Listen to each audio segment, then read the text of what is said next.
Hey, everybody. Welcome to the 11th, not exactly annual International Lightsaber Choreography Competition. Woo! We're going to judge us some lightsaber fights today, you guys. That's what we're going to do here today. Your judges today are Eddie the Eddie Doty. That's a lot of Eddies. Fight choreographer extraordinaire and man about fan films Eddie. for over 10 years now. Michael Dorkman Scott. Hello. You know him from those RVD movies, plus like half of the fan films before RVD were all his lightsabers, so... We're gonna and a bunch of them after too. Not proud of it. Just saying. Just saying. There's been math done on this. You've paid for it once or twice though. Yeah, he's actually gotten paid to rotoscope lightsabers, and you haven't. So that's the whole deal with Michael. It's also been calculated roughly that it's possible that he's rotoscoped more lightsabers than anyone else in the history of planet Earth. Than any individual person. Any individual person. He's one of the judges. Hooray! Yeah, anyway. Put that on your IMDb page or something. Yeah. We got Antoine Bondelet over here, also known as Silent Bat from those Ricky versus Silent Bat films and Nemesis and all of that stuff. And he is our last. He's our third and final judge today.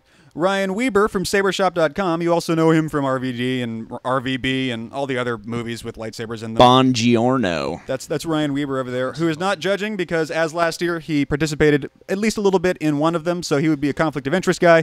But he's here representing Sabershop.com, a wonderful website to get the world's best stunt lightsabers to hit each other with, which is wonderful. Thank you. I'm also just happy to be here and to give feedback and commentary on a lot of these entries because I think it's like a super cool thing every year to get like very in-depth, involved criticism, both positive and negative. Years and years this contest was happening, and what would happen after all the entries were in was there'd be a little paragraph written by all the judges, and you just read the paragraph, and then you just find out if you won or not. This is way more fun. Friends in Your Head is a podcast network, including a show called What Are You Doing Movie, that is commentaries. And since we're all the lightsaber guys anyway, plus we have a commentary website, plus we have the ability to broadcast, we thought it'd be really cool to do commentaries on all of these fights before we go...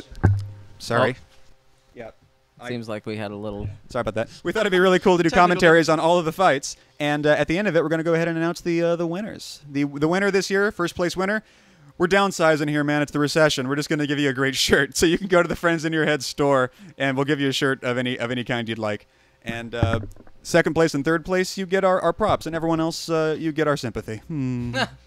Anyway, so we're going to go ahead and watch these. There are 16 entries this year. We're going to get about halfway through them, and then take a 15-minute intermission or so, just so we can all pee, and then come back. We're going to watch the last half. Then we're going to take another little break while we deliberate among ourselves and come back and tell you who the third, second, and first place winners are. This is LCC number 11. Are you guys ready to go? 11 years. Let's do this, man. I think this is actually... We talked about this last time because there have been a couple times where there were the same year. There were two in the same year. So the last one was the 10th, and we were saying 10th annual. And it's like, no, that's not right. But I think this one... It's too late now. No, this one is actually the 10th annual because the first one that we were in was 2003. So this is 10 years of... Did Ryan versus Dorkman 1 win the first one? Yes. Ah, well, look at you guys. 10 years later, talking about lightsabers on the internet.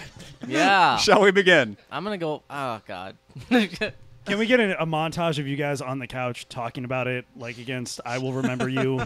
Just sort of like slow, of just on the couch talking while lightsabers flash in the background. I will remember you. All right. Yeah. So we're going to do this almost... Let's do this! We're going to do this in an order decided pretty much randomly by me. Here we go.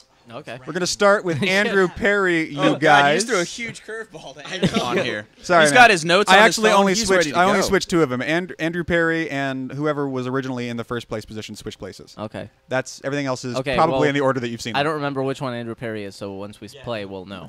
We shall see. Anyway, so if you're where I am, if you want to sync these up with a YouTube copy of them, I guess you can do that. We're at the beginning of the Andrew Perry entry, and I'm going to hit play here in 3 seconds. 3, 2, 1, unpause, and we're in. Oh yeah, who made the bumper this year? Microphone, sorry. Oh, Ben. I don't know. Ben McEwen. Ben McEwen. Okay. Yeah, but Ben. I think really I think it's Ben McEwen. Cool. Yeah. I remember once I saw like one of his like 3D models on YouTube, and I was like, "That's really good." He's like, "Nah." I'm like, "What are you comparing it to?" And he's like, "I'm comparing it to like real stuff." And I'm like, "Wow, okay." Wow, man. Like the self-deprecation. Yeah. You know what I like about this year's LCC logo though? It's that you know that guy Ricky that you do those lightsaber fights with. Yeah. He didn't make like a 45-second long one. Oh, don't go there. Bam. Let's See, not go there. the joke here is that Ricky's actually in the room too. And I can talk Just about him off on mic, camera. and he can't do anything about Yeah. it. He's just got to sit back there. He's got a mic. It's just not Oh, hooked I up. remember this one. That's the Okay. best part. Okay. Holocron. Gotcha. Holocron, this is a great one. I think I really like the I definitely like the production value of this one. A lot of really good production value, and quite a few of them this year.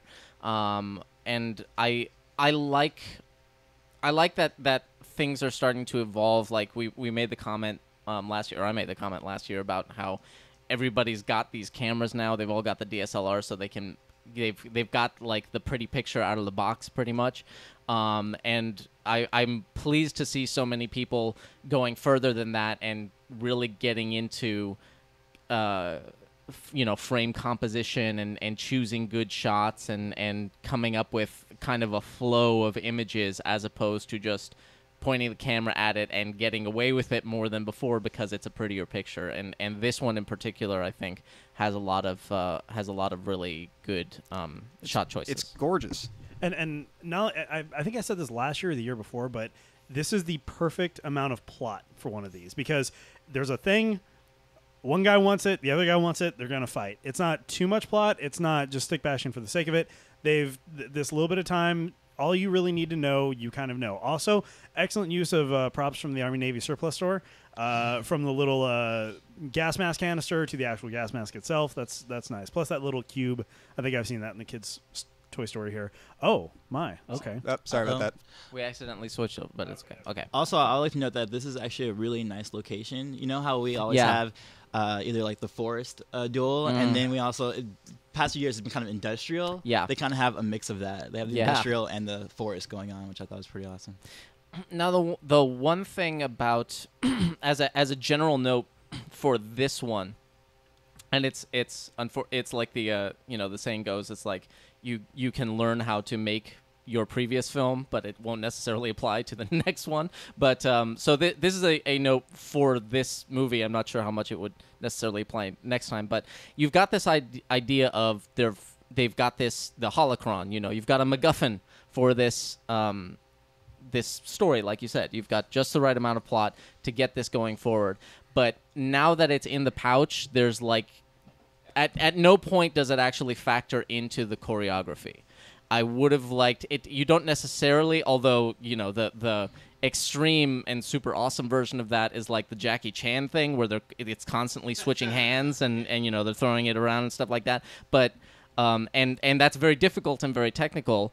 But that'd be a great brass ring to reach for. But either way, it would have been good to get more of a sense of the holocron actually being involved in what they're doing, as opposed to simply having kicked off their, it's a their MacGuffin as it confrontation. stands.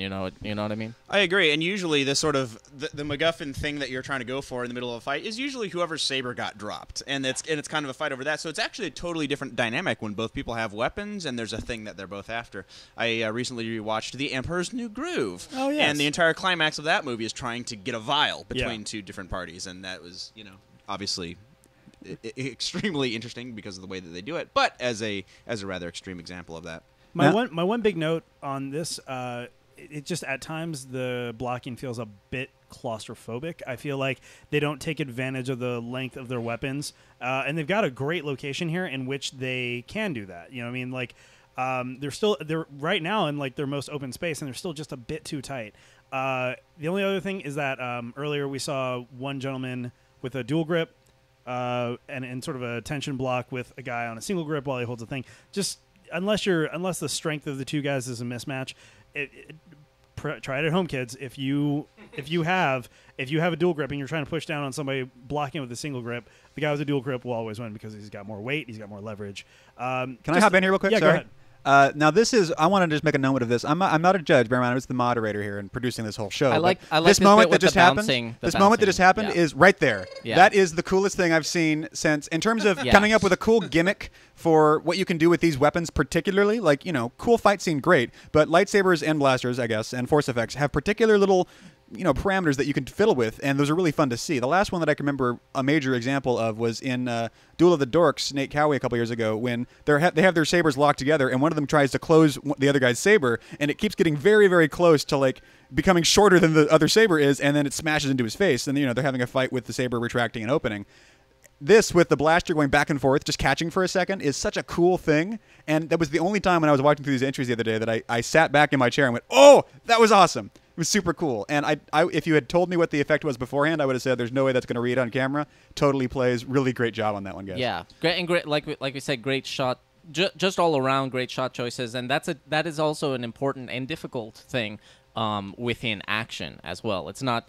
It's a lot of times I've seen with stuff that's, especially now that things have better and better production value, things look.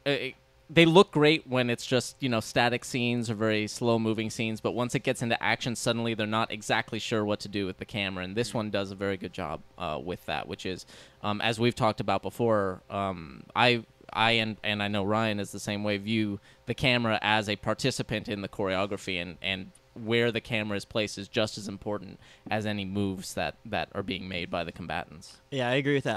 I'm very new to this year, and I actually broke down in a criteria of what I'm going to be judging on, and that's going to be editing, camera, performance, and choreo, like the actual moves. Well, they're all parts of choreo, really. I mean, yeah, exactly. So sometimes is that in that order? No, it's kind of out of order. It's not any order. Choreo first. But yeah, pretty much like choreo first, the performance of how they're performing their choreo, how they involve their camera in it, and also unit, core, God, country, and also the editing, because sometimes the edit can really help some of the fights. It's always interesting to watch these, in a group, because it's interesting to see what little moments, for some reason, everybody has in their mind, like the kind of collective, because there's a number of ones where somebody kind of runs up a wall or something and then tries to come down on someone. There's at least 2, and I think maybe 3, where they pull the Revenge of the Sith double force push against each other moment. And it bursts out. But it's like that was. Revenge of the Sith was 8 years ago, and I don't remember seeing that often in other competitions. It's made a late comeback. Yeah, and then this year, 3 people did it. So that's not. They're bringing it back, man.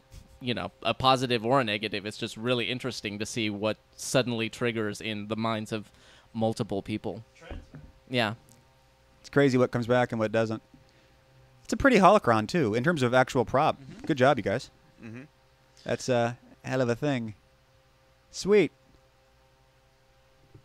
All right. Way to go, Andrew Perry. And that was Holocron. That was. So, I like that our webcam auto adjusts up when we switch to it, so it's it fades up for us. Yeah, so that was lucky. I had to go. I had to kind of I had to spend a lot of time fiddling with logistics, figuring out how we could make the feed this slick. And the one compromise I had to make was clicking back and forth between the webcam and the video. But the webcam is kind of making up for that with the exposure gag. I should have just not said anything. People would assume. People would have just assumed that I was way more fancy than I actually am. So Eddie Doty, yes, sir. Do you have any thoughts on this particular entry in terms of the choreo that you saw or the filmmaking? I liked it. My main sort of note was just on. I think I love the fight plays to the characters. That's my big thing. Is the fight should be an expression of character and how that services the plot. And so the moveset you do, performance you do, is all sort of in service of character. You should be able to watch it muted like we are and get a sense of who these characters are and sort of their traits and how they fight and how they interact with one another. And I definitely get that here. I think from a moveset perspective, range on the blocking, I think to me it seems like maybe they worked out some of this choreography in someone's apartment or dorm room, because honestly it felt like they were operating within a closed space. It's like Keanu Reeves doing his fights. He's very little space. Yeah, it's like he's in the pocket with no one else fighting exactly him. You can't really stay in the pocket too long in a lightsaber, because literally a flick of your wrist can decapitate somebody. So I would say just be mindful of range and opening and closing, sort of being an accordion in your space, and let your moves come from range a little bit more organically. But other than that, shot extremely well. I agree with Mike. Everything this year is just the production value and everything is just elevated. So yeah, I was very happy with this. Dorkman. Yeah, I This is just a hell of a pretty movie, too, yeah, you guys. There's a few really great-looking movies this year. Yeah, although... we're not getting distracted by it. We're just commenting. Yeah, it should be said that that's not... While that is a factor, certainly... Camera work is more important than actual DP stuff. Yeah. Camera placement over actual what you're seeing, but... Right. I'm just saying, on a filmmaking level, that was pretty. But it is a factor because, like we said, like you're saying, camera placement is significant to the choreography. So you can't. I can't personally dismiss that, but just because it's super pretty, that doesn't necessarily give it a huge leg up. But it is super pretty. It's very well shot and well crafted, and the only kind of critique I would make going forward, or advice, I guess, is I feel like there are little moments like the blaster bounce and stuff like that. I think you guys are very imaginative, but there's not I didn't feel like there was as much of that in this entry as there could have been. I felt like a lot of the choreography was very kind of standard and straightforward, just kind of, bash, bash, bash. And I think you guys have the imaginations to really expand more than that and really do something interesting and very kind of technical and complicated. And I would, if you do another entry for a future competition, I would like to see you try to really come up with some more stuff on the level of that little moment. You're like a lightsaber Willy Wonka leading them into a land of pure imagination. Come with me, Antoine. What were you thinking about that one? And you mentioned that you do consider like camera blocking and all that stuff as part of the fight in a large way, because it's what does that even mean? What are we talking about when we say the camera is a part of the fight choreography? Well, I mean, if it wasn't a part of the choreography, then we would just have it on a tripod and watch them fight. We tried that one year. Yeah, no, I think that was like a pre-submission video just to make sure the choreography it was like you submit the actual video, right, and then separately you submit just a camera on a tripod just for the sake of the choreography, so it can be compared that way. Yeah, but I think it's kind of limited if you look at the choreography just from the choreography standpoint, because the camera, I mean, this is filmmaking, camera is involved, editing is involved, and all that, so you definitely have to take that into consideration with the fight. But yeah, this one I liked a lot. I remember, because we don't hear anything, but I remember the music transitions could have been a little bit smoother. Yeah, smoother. I remember they kind of cut in and out. Again, it was really pretty. They paused a little bit too much. Like when they did fight, it was pretty interesting. But then they would stop to stare each other down, and then the guy would adjust his HUD and stuff like that, or just cut the fat out of your entry a little bit, and it would have been a lot tighter. Cool. Or use it to drive. Because they would have little moments like that, but it wouldn't really change the personality of the fight. Right. It wouldn't. If you're going to do something like the little HUD, and it's like, oh, I've analyzed his weakness now, and then the next sequence of the fight is him trying to whack him on that specific spot or something. Yeah, I didn't chime in at that moment, but I didn't sort of track with what we were supposed to get out of that POV HUD shot. Ryan, what is the place of character development in a fight scene? Something I've always noticed about RVD is there's actually a lot of, in RVD too, there's a lot of character beats in there too. There are little funny expressions and moments like that. You can see the sort of transition from understanding this particular room to understanding the next. The fight style changes a bit based on where you're at. Is that important, or is that just a preference for style sort of thing? Yeah, no, I mean, it's certainly every fight is a plot. Whether you actually are telling much of a story with that or not is kind of up to you. And you tend to respond to the ones that do have a lot of progression and sort of change in them, because as a plot, that's what you'd respond to. And so you're really watching two characters grow in different directions and sort of come to understand how each other fights and engages in this game, and how they respond to different circumstances and situations, whether it be an environmental one or, hey, I've just lost my arm or something like that.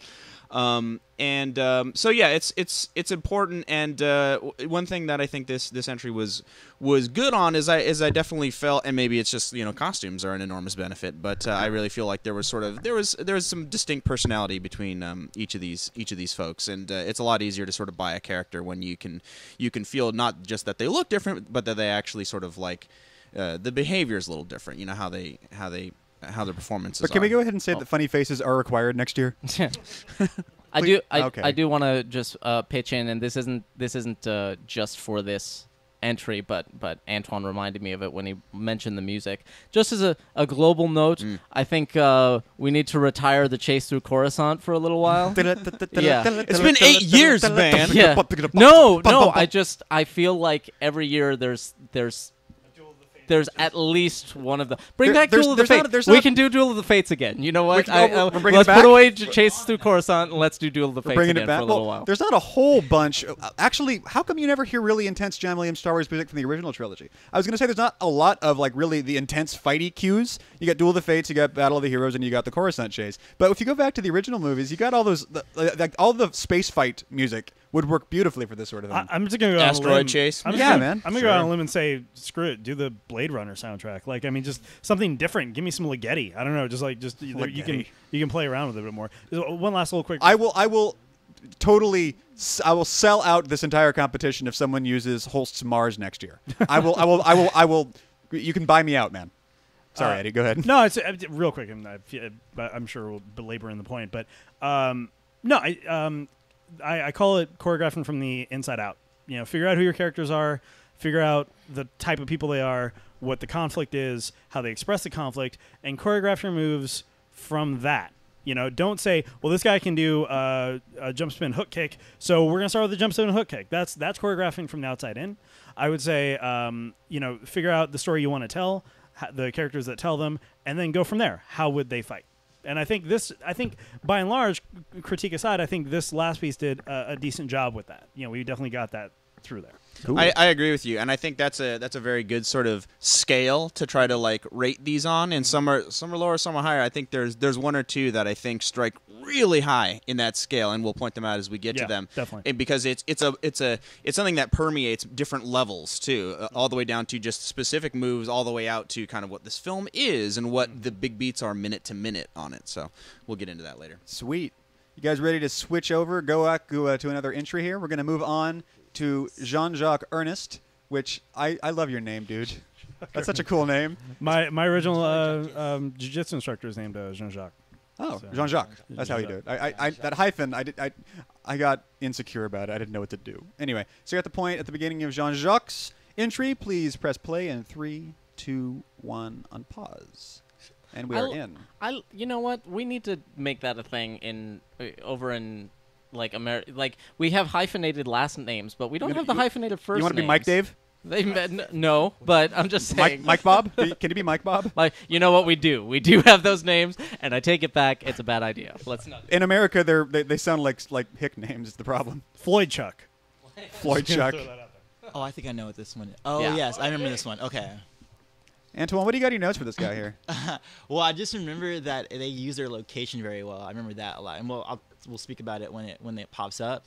But the first note would be this opening. Is, Are they in the Guggenheim? What is this? A little bit too long, just a little bit. You go ahead. I don't want to interrupt, but I do have He's something got a to great say point on that on point. this after whenever you're. I mean, it's cool to have your opening and everything, but like I would have made verses a different color. Just make it gray. Don't do the split. Yeah. Sorry, graphics note. Or swap Shine. them, or swap them so that what do you do in that situation? you either make it a different color, or you would, as opposed to having the V be the same color as that side, you would swap them. I think that You might could do make it that. work. But I go white. Were you talking about the Yeah. intro there, Mike? Though what I was going to say about the intro is Mike Bob. the instinct here is good in the sense that I feel like they're trying to build some anticipation and establish some kind of character. And at first blush, it can people could throw the same complaint at us, for certainly, example. Certainly, because we always have in our stuff, we always have a little walk up and stare down and stuff like that. However, you can tell by the way I use. I would like to point out that in the original lightsaber choreography competition 10 years ago, we didn't put the full RVD into the competition. We only put the first 2/3 of it in until the they weren't glasses, right? finished. Until basically right after the glasses, yeah. So that was about 3 minutes. It was 2 minutes, about 2 minutes 50. I went back and looked at it, and then our entry was over. They don't start fighting in this entry until 2 minutes 50. They do not start fighting in this entry until our entry was over. Wow. And that is a lot of time that has not particularly been... I don't feel like you Cut really... Act 1, you guys. Yeah. I don't feel like you really accomplished anything by having such a long intro, is basically what the TLDR version Oh, of and what also, I'm saying just to say, if they were trying to establish a mood, which would have been good, it's very good to use close-ups. There's some entries here that use really nice close-ups. They have kind of like a medium shot, long shot pretty much throughout the whole duel. But if you really want to get into your combatant's face and what the expressions are, you want to really get in tight, especially on those close-ups when they're staring each other down. Right. I would just say, pursuant to kind of what Mike is talking about, from an editing perspective, and if you don't know me, I edit for a living. The general rule: get in late, get out early, and start there. And then if you feel like you need to add some more time, do that. I would also say for if you don't have as much experience in editing, just because you shot something does not mean you have to put it in. And so all of your establishing shots, all of the a lot of times it's like, oh, I love this bit, and a lot of time there's what we call hangers or air on the head and tail of it. Chop those down, get to the bare necessity, and then if you need to add, you can. Choreography wise, a couple unnecessary spins. I don't get the starting on reverse grip, going to a forward grip.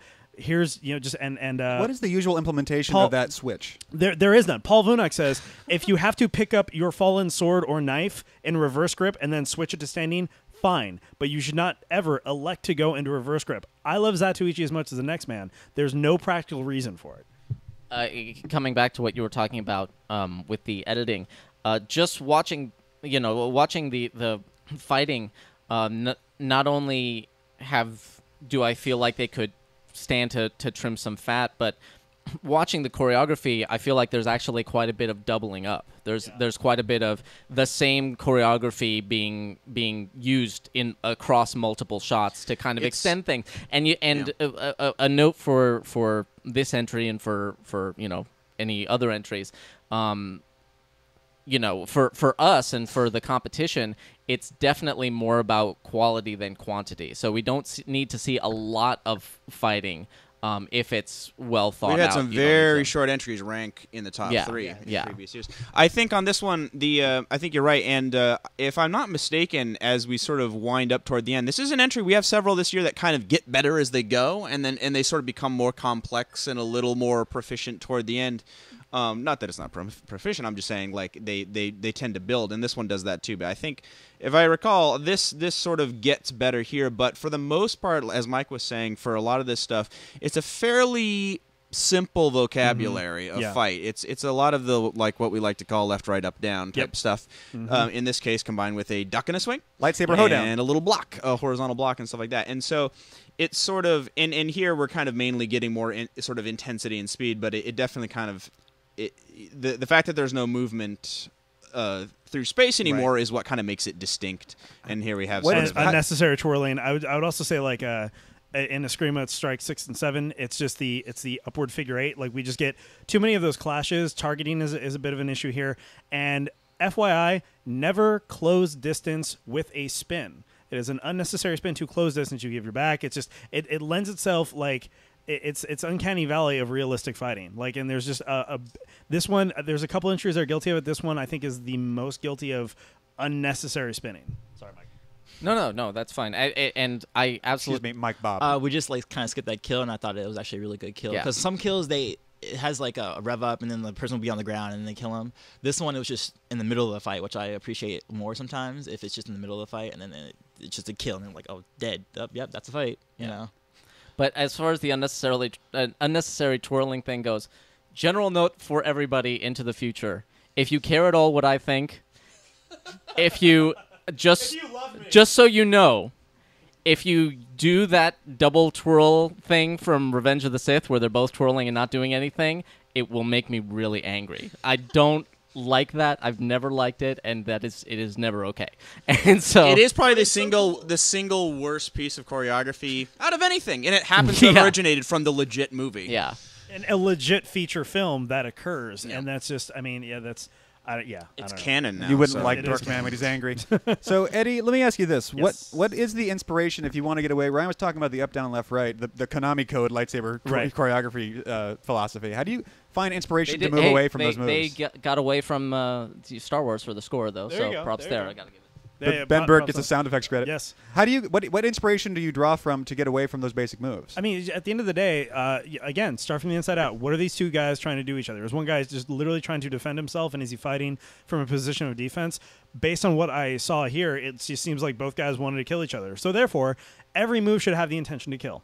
And so go from there. If I swing for your hip and you block, and I swing to your other hip and you block, guess what I'm not going to do next? I'm not going to swing for your other hip because you'll probably block it. I'm either going to disengage and then go for a stab, or I'm going to come over the top, or maybe I'm going to try to close distance, maybe I'm going to grapple. I don't know. But at the end of the day, your moveset and your hits, should be targeted towards something lethal or something to set up a lethal strike. Take out the knee to set up a head. Something. Like, just let me see psychology. I would recommend watching either real fights in which you see guys set up a strategy, like maybe a guy keeps somebody on the outside with a jab and then follows up, or watch, I actually recommend this to everybody, Japanese professional wrestling, because over there it's sold more like a real fight, and you see things more like progressive selling, you see things more like progressive moves, and you see a real psychology go into that choreography to where, this guy tries this move and it doesn't work. He tries it one too many times and then he pays for it because the guy figured out a counter. Just think of something like that. Tell the story and progress the move set. And don't just do, like I said, you could lift that entire middle section out and it would benefit from it. You could cut 1:30 out of the opening and it would benefit from it. We, highlight your strengths, mask the weaknesses. Ryan, is that pretty much what you would be thinking too? Because you were the one who brought it up in the first place with your Konami code and all that. Oh, sure. Is that what you guys did? No, absolutely. RVD? How do you get out of that? Like when you're actually choreographing a fight, do you just do you Well, basically just parry in slow motion? It's like, oh, I could totally get you here. Damn it. All right. Yeah, that's kind of how we choreograph, really. I mean, the basis of it, and at least for people who are trying to get started and are kind of like, well, let's see, how should we go about designing this fight? You should sort of set out with like an actor. I mean, this sounds like we're talking too deep, but it's like, no, what am I thinking? What's my character? What are my motivations at this point? And it's interesting if they're not just let's kill each other. In our case, it pretty much is. But I think there's also kind of like a subtlety to, like in our first one, it's like you kind of get the sense that they're in this for the sport too, which makes it a little fun because it's not quite as critical. There's a little bit of like kind of standing off. Anyway, but going about choreography. Well, it's like the whole thing that is the gag with the glasses. It's like, okay, now we're not playing anymore. Yeah, exactly. Yeah, we got to have a little fun with that. Shots fired. But yeah, no, you should at every moment be thinking about, well, what would I do in regard to this? And then hopefully if you're choreographing and you go, oh, I've gone horizontal and blocked my knee the last 5 times, maybe we should do something else. What else could I do? And then work backwards from that. Go find a defense that you want to use that's just more interesting, and then as long as it sort of is in fitting with where your character is at that moment, go from there.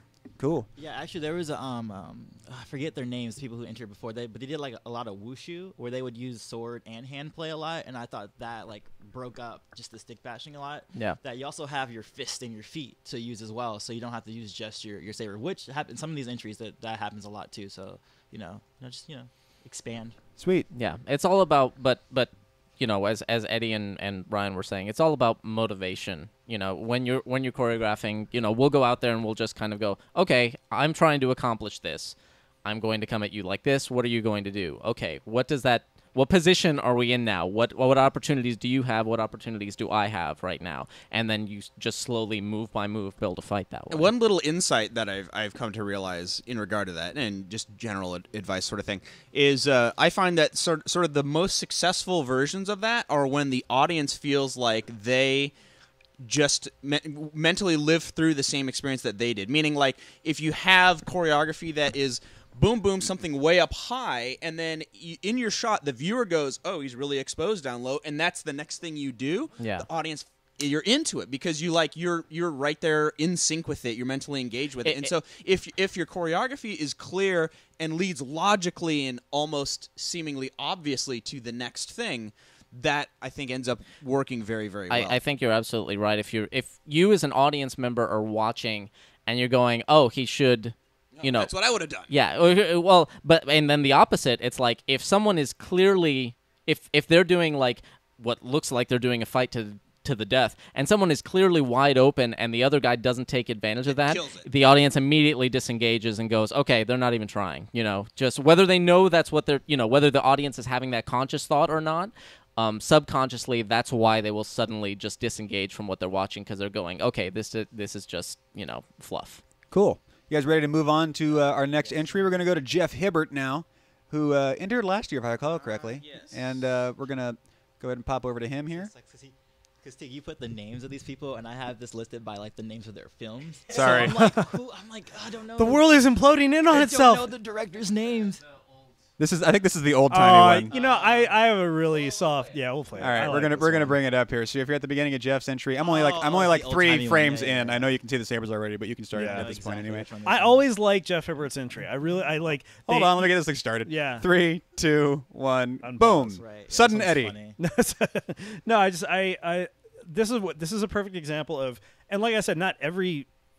A dastardly dispute has to be about two guys just trying to kill each other. You can, like what he was saying, like you can almost like a dance, like maybe they're fighting to get to know each other, because that's really, you don't understand somebody better than if you actually like fight them in a way. And like, so I like that all of Jeff Hibbert's entries historically have this sort of humorous take, and I like that this is exactly what I'm talking to, in that he plays to his strengths and masks his weaknesses. Does he have the biggest sword move vocabulary out of any entrance? No, nor is he trying to. He has constructed this scene out of a simple concept and just things that he is good at and enjoys doing. I like his sensibility. Will I shed a tear and stand up clapping on my desk over his choreography? Probably not.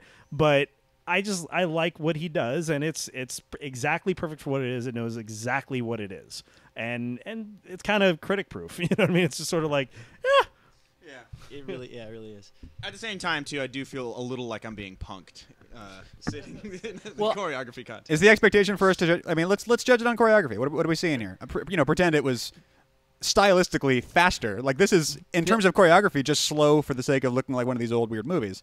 But is the actual like hit sequence interesting? I will say like the slow motion over the head thing. That was kind of hilarious. There is a little bit more intricacy in what they're doing than just left, right, up, down. But let me put it this way: a thought that just occurred to me. If you really wanted to, you could take these moves and you could put the performance and the camera work into it to make something that you'd be like, wow, that was, you could make something out of that, which is why it's such a weird challenge to be judging as strictly as possible based on choreography when these other things have such a big impact on its success. Well, let me ask you guys this then. I mean, were you amused? I want to try to do that. I want to take this choreography and be like, let's see. Let's shoot it. Do you guys, were you amused by this? I mean, it's a sort of a gag entry, but it was amusing. I think also I would say there's a few things he does that intentionally sell, and that's just a great play on, in my opinion, bad choreography where they swing and they both stop. It's like, why would you ever do that? I actually feel like a lot of the things in here are meant to sort of parody. Exactly. Yeah, totally. The jump cut to Force catching his own hat. It's great, and so he absolutely nails that. I think he could have taken a step further and actually watched like some kinetoscope fights from back in the day and lifted like little bits of that. I think he could have. Totally. 30 style boxing as the joke goes. I think he could have taken this a bit further actually, and as a result, he probably could have gotten a little bit more legit choreography in it. But Jeff Hibbert, or AKA Young Trey, in the chat, someone was like, "Yeah, it's Trey. It's Trey. It's one of the regulars on our podcast. It's Trey's doppelganger. Jeff looks a bit like him. We switched cameras, but the end of his entry, if you're watching it at home, is a little teaser for his next project, and that's. It says maybe though, which is funny. Yeah. So no, but I mean, yeah. Sorry, Jeff. I didn't mean to cut it off. Yeah, no, it's happy to see it, and again, like I said, kind of critic proof in a way. Cool. Mike, is it critic proof? That being said, is it critic proof? Well, it's critic proof in the sense where it's like, well, like, what are you supposed? If it's, I mean, clearly they were going for humor. So if I'm like, well, you don't appear to be taking this seriously, it's like, well, duh. Get out of here. Get out of here, guy. It's not trying to take it seriously. The whole, it's a. I won't say gag entry because they clearly put thought into the choreography and stuff like that. I mean, it's not like we've had some entries in the past where it was like we were actually being punked. Get out of here. But right on. Yeah, like you said, they're clearly having fun with it. They're playing to their strengths. I like the sensibility. Like you said of all his stuff. I like the personality that these guys always bring to fights. Because all the other ones every year tend to be very kind of serious and very like and the choreography in those may be better, but it is always nice to have kind of this breath of fresh air where some it's levity in now for something completely different. Silly faces. That's all I want. which I think other entries could stand to kind of try to bring in to what they do as well. I don't think they have to go completely almost satirical, which is what this one did a little bit, but they could stand to have some moments of levity in them a bit more. Cool.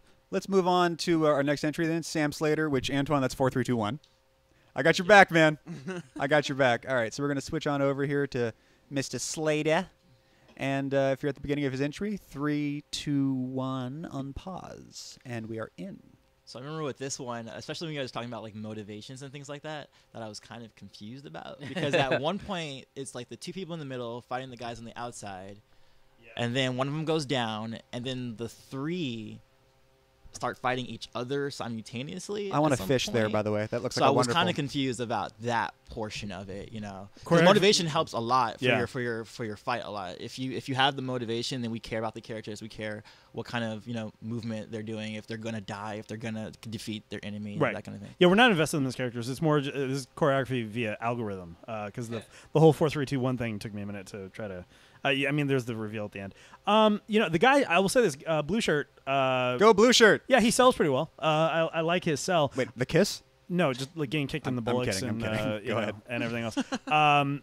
I would say this is, I don't think the camera work is doing them any favors here. Yeah, that's you know true. what I mean? Like, Yeah, I think it sounds like they planted it on sticks and then weren't really aware of where they were in terms of frame. I'm not sure. It didn't seem like the camera operator was really tracking them or what, or even if they had an operator, it just kind of looks like they're literally doing multiple takes of this on sticks or multicam. I'm not sure. A little bit right there with the 2-on-1. I really like some of the more clever things, where the one guy ducks and the other guy ends up kicking the guy that he didn't mean to kick and stuff like that. I really enjoy moments like that in three-way fights as opposed to people just waiting around. Well, like stereotypically, when you end up with a situation where there's two people fighting against three people fighting, it's always 2 against 1, and usually one of the two is waiting for the other guy to finish his move. Yeah. And getting away from that is always really interesting to see. You don't see it happen very often, but when you do, it's great. Ferocity, the winner last year, did a three-person fight that was really interesting. Yeah. But yeah, I think the performances in this were good. Like how I have my criteria, like they would get a little bit for performance because they really were like selling it. Especially the I think it was the blue and the green guy were really trying their best to like perform the choreography that they set out to do. Yeah, I like Mr. Green. I think he had strong poses. Yeah. He was quick. He got there. I felt it with him in a way that I didn't as much with the other folks. To be honest, like a fair number of beats were kind of like you kind of feel them. It feels very constructed and sort of like planned, and like the kind of thing where you did it maybe 6 or 7 or 8 more times, then you'd really be there where there's not any waiting anymore. And I think I would like that performance better. I call pieces like this House of Cards choreography because if all the performers are not at the exact same level and operating exactly the same, if one piece goes wrong, it kind of derails. Like it's a chain reaction of the fight. Like because like for instance. There's a bit where they're at a sword clashing. It is a spinning back elbow to the other guy. It didn't work and it didn't sell, and because of that, the rest of that little beat of action didn't really work. The end bit of business with green and blue shirt, that was like the best bit because blue shirt was the best seller, green shirt was the best performer. So that bit of business worked, but because everybody's sort of in different levels of skill. At different things, it doesn't really hold up. And there's definitely an ambitious quality to it in terms of they're trying some pretty sophisticated stuff. This is not the basic vocabulary we were talking about before. They're actually really trying to work some things out, and I really feel like these folks, I don't know the backstory, and actually, Teague, you may, and so chime in. But I feel like these are folks who are going and taking some kung fu together or something like that. Like the poses are strong and deep and low, and I'm like, oh, okay, there's some structure here, and Yeah, when they get into the really low stances, I'm like, oh, okay, they definitely, they know what they're doing. But I agree with what you said, which is there's a lot of clever stuff here, but it doesn't feel like it's very practiced. So it feels very awkward and hesitant and kind of a little bit at times even kind of flaily. Sure. Where I think, like you said, if they practiced it, and it you know, the 4-3-2-1 thing. It sounds like they just had a weekend to knock this out. Yeah, so, I'm sure they would appreciate us acknowledging that they clearly banged this together pretty quickly and everything like that. But and, had they had more time to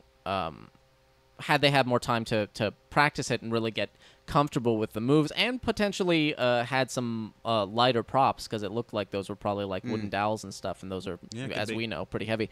Then I think this one, there's a lot going on kind of under the hood that unfortunately, given how quickly it feels like they had to put it together, wasn't as showcased as well as it could have been. But there is a lot of good stuff there that unfortunately just wasn't allowed to shine.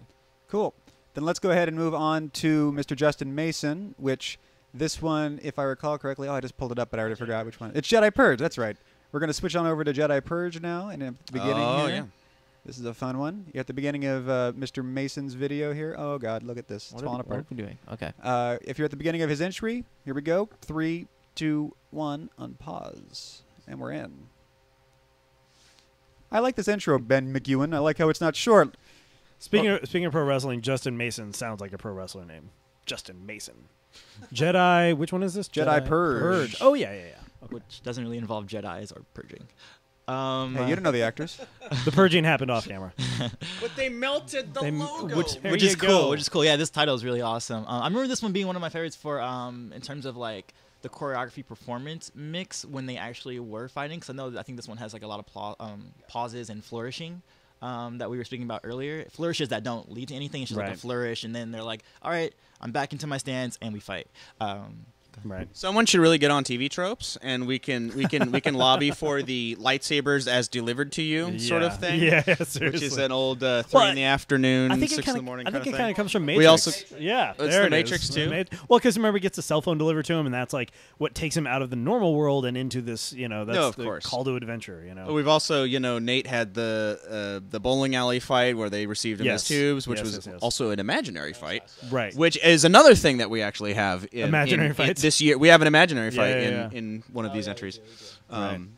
I like what I like the stuff he does here. It takes just a hair too long to get there.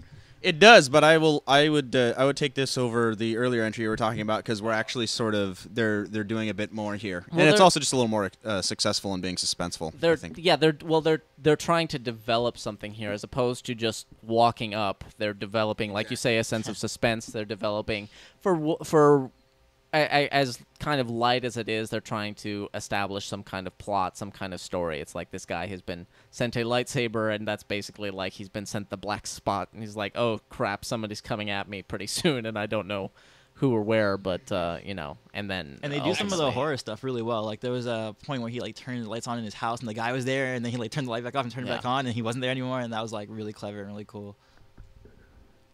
Also one of the nicer... shot. I was about to mention that. Yeah, I like the look of this thing. Out of focus lightsabers. Anyone ever tried that one before? Oh yeah. Just on an effects level, how do they do? Well, to be technical, the thing about a lightsaber is it's so bright that the reason it appears white is because it's overexposed. It's clipped in the camera. So in theory, if it's bright enough, you'd continue to rack out of focus, and it would just balloon up and continue to be this white shape with a glow, which does not look pleasant. So you kind of want to cheat that. I would be my approach. You're welcome, everyone. Now, okay, I remember what I said earlier about not entering with a spin. But that was okay. That was okay because he was done with the spin before he entered range. However, I'm a stickler on range, just like Mike is with unnecessary flourishes. I am a huge range and targeting guy. If you pay no attention to your range and targeting, we will probably not get along at barbecues. But because that determines so much of your move set. That determines so much of your move set. Knowing which moves to use appropriately. I liked that bit because he was out of range. Again, it's like if it makes sense for the pause to happen because there's nothing else happening.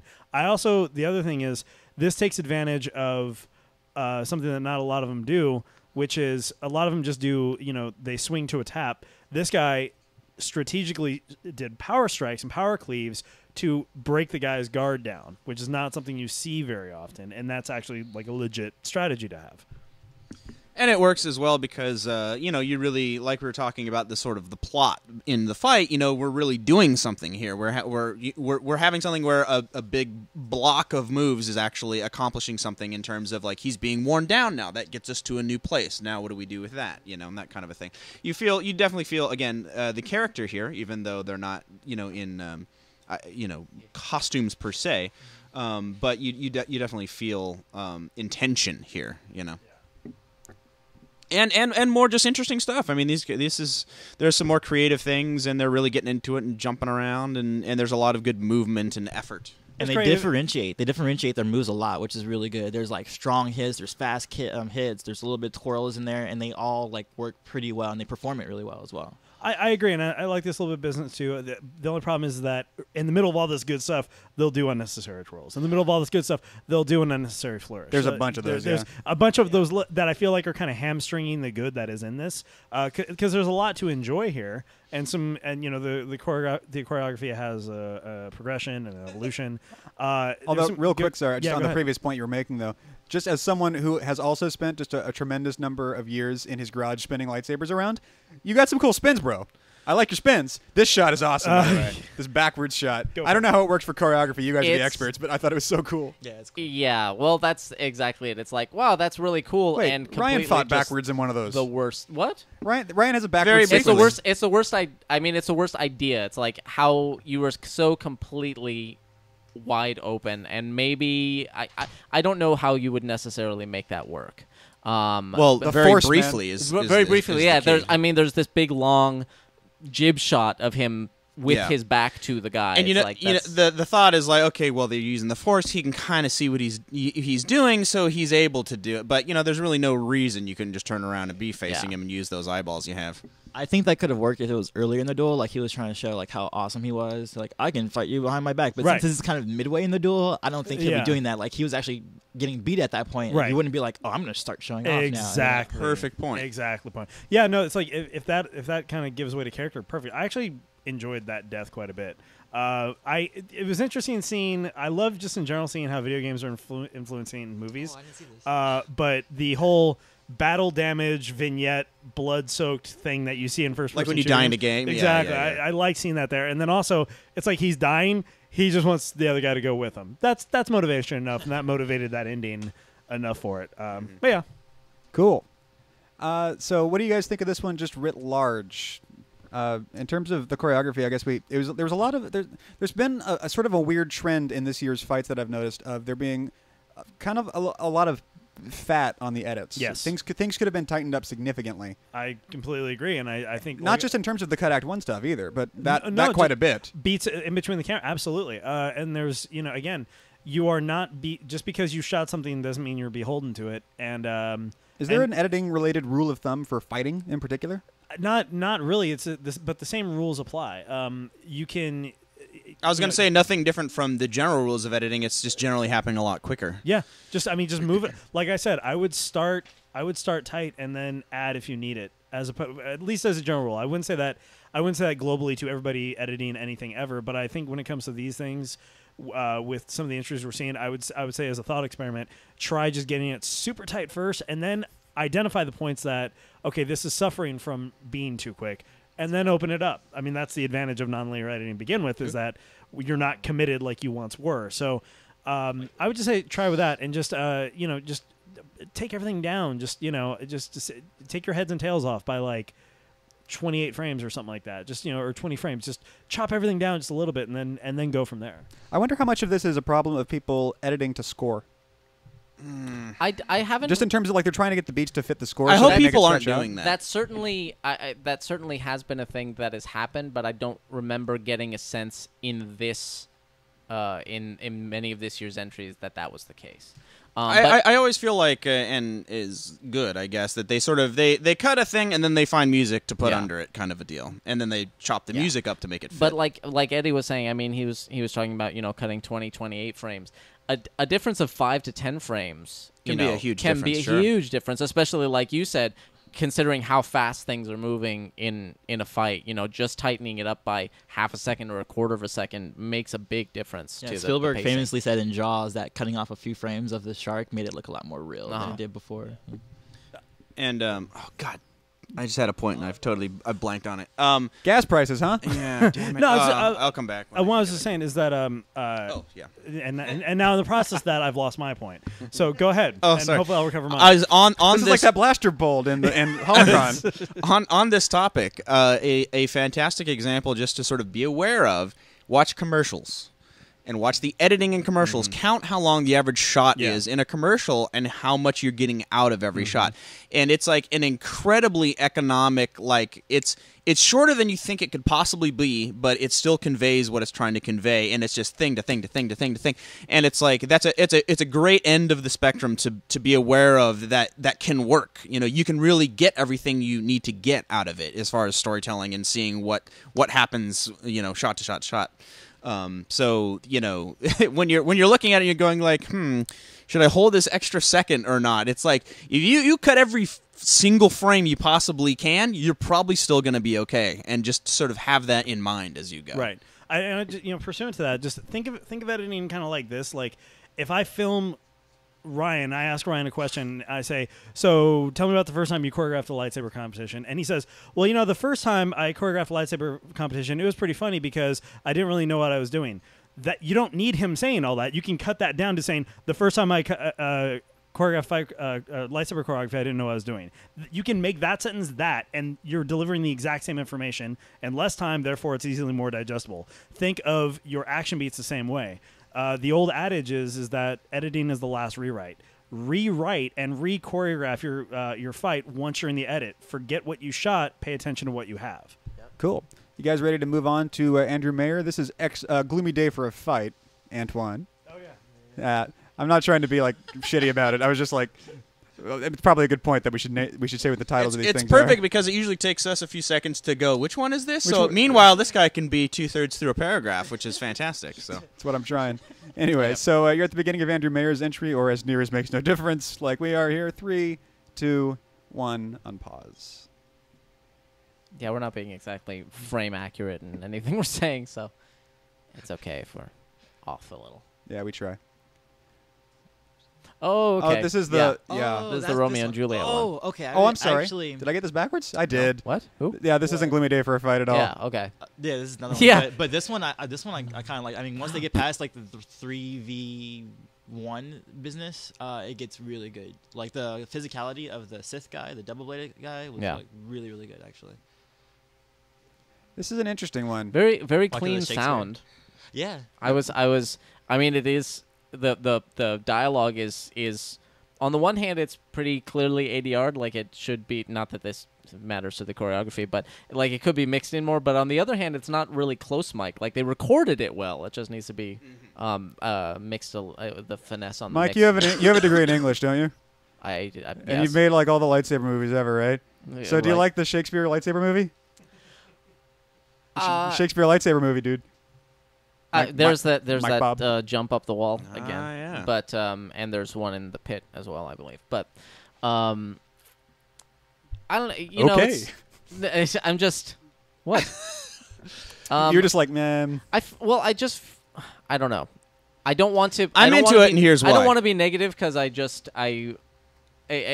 felt like it had been done, but maybe it's just because I've read a lot of Shakespeare and watched a lot of lightsaber fights in my brain. I'm like, surely somewhere that's already happened, but I'm not taking. You've had fever dreams like this, is what you're saying.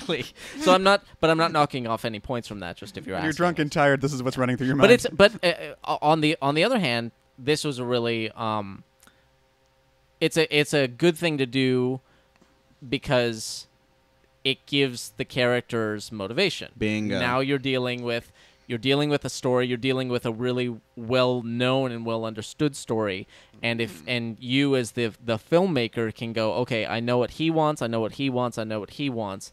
And design the choreography around that. And there's some low-hanging fruit as far as that goes too, which is like the guy who wants to get back into the fight and can't quite get there, but that's like engaging. That really does help, you know.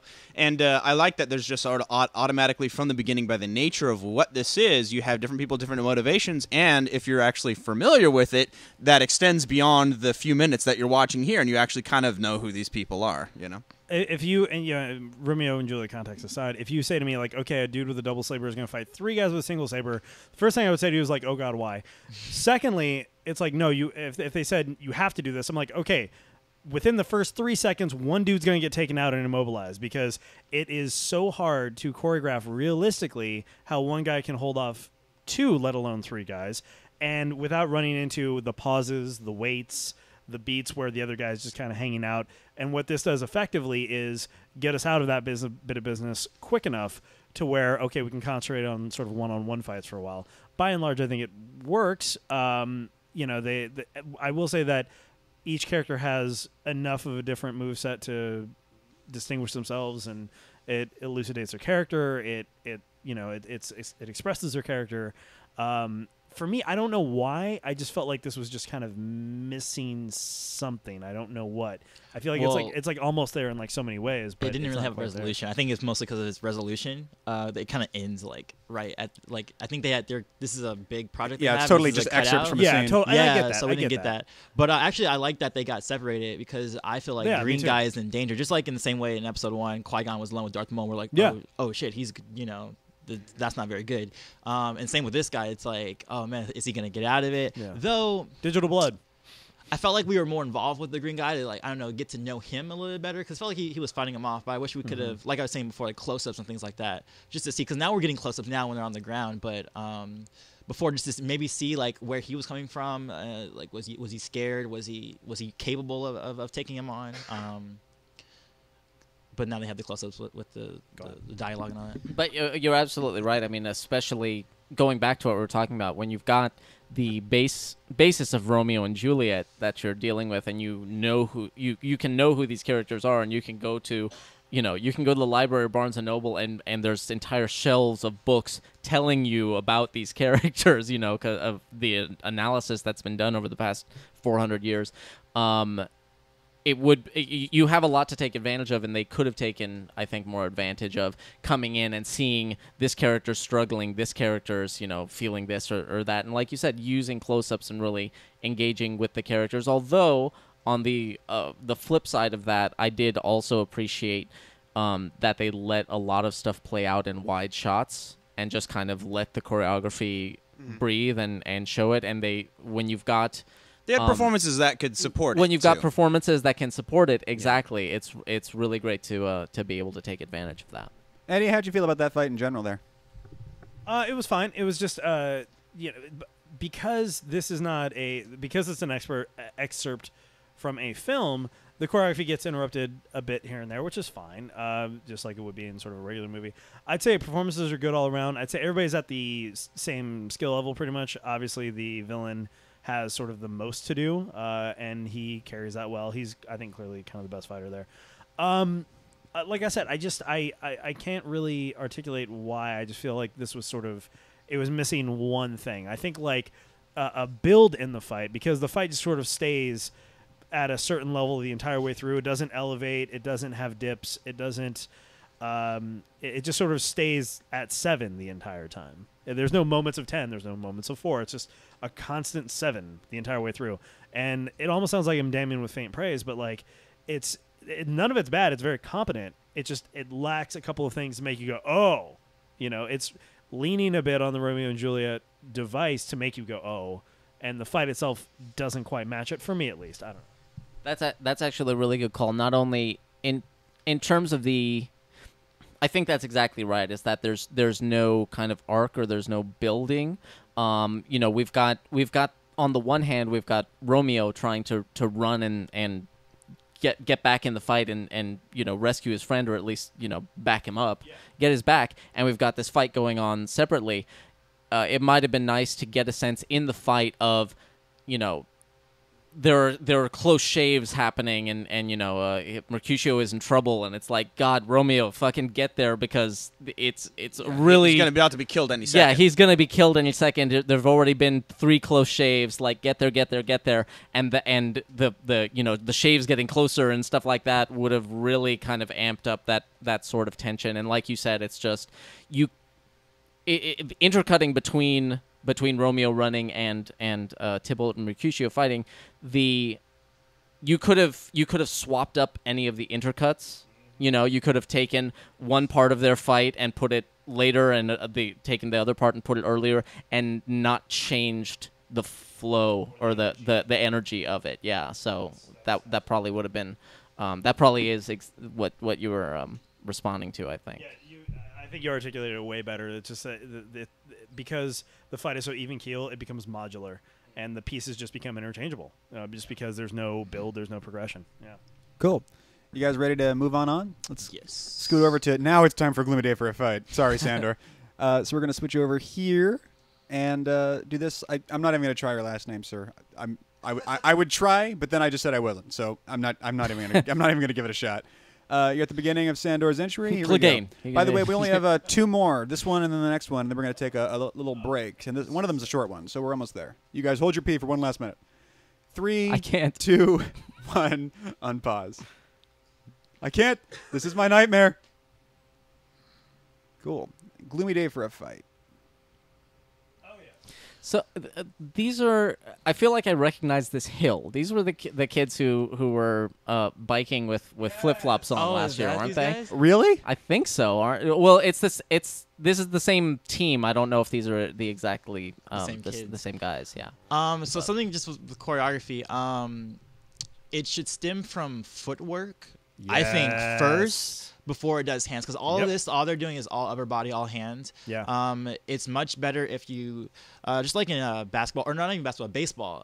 When you're swinging a baseball bat, you first step and then you twist your hip and your hands follow through, and that follow through is where the power comes from. It's not just from the wrist, unless you're doing like fencing or something like that, which could work too if you're doing fencing.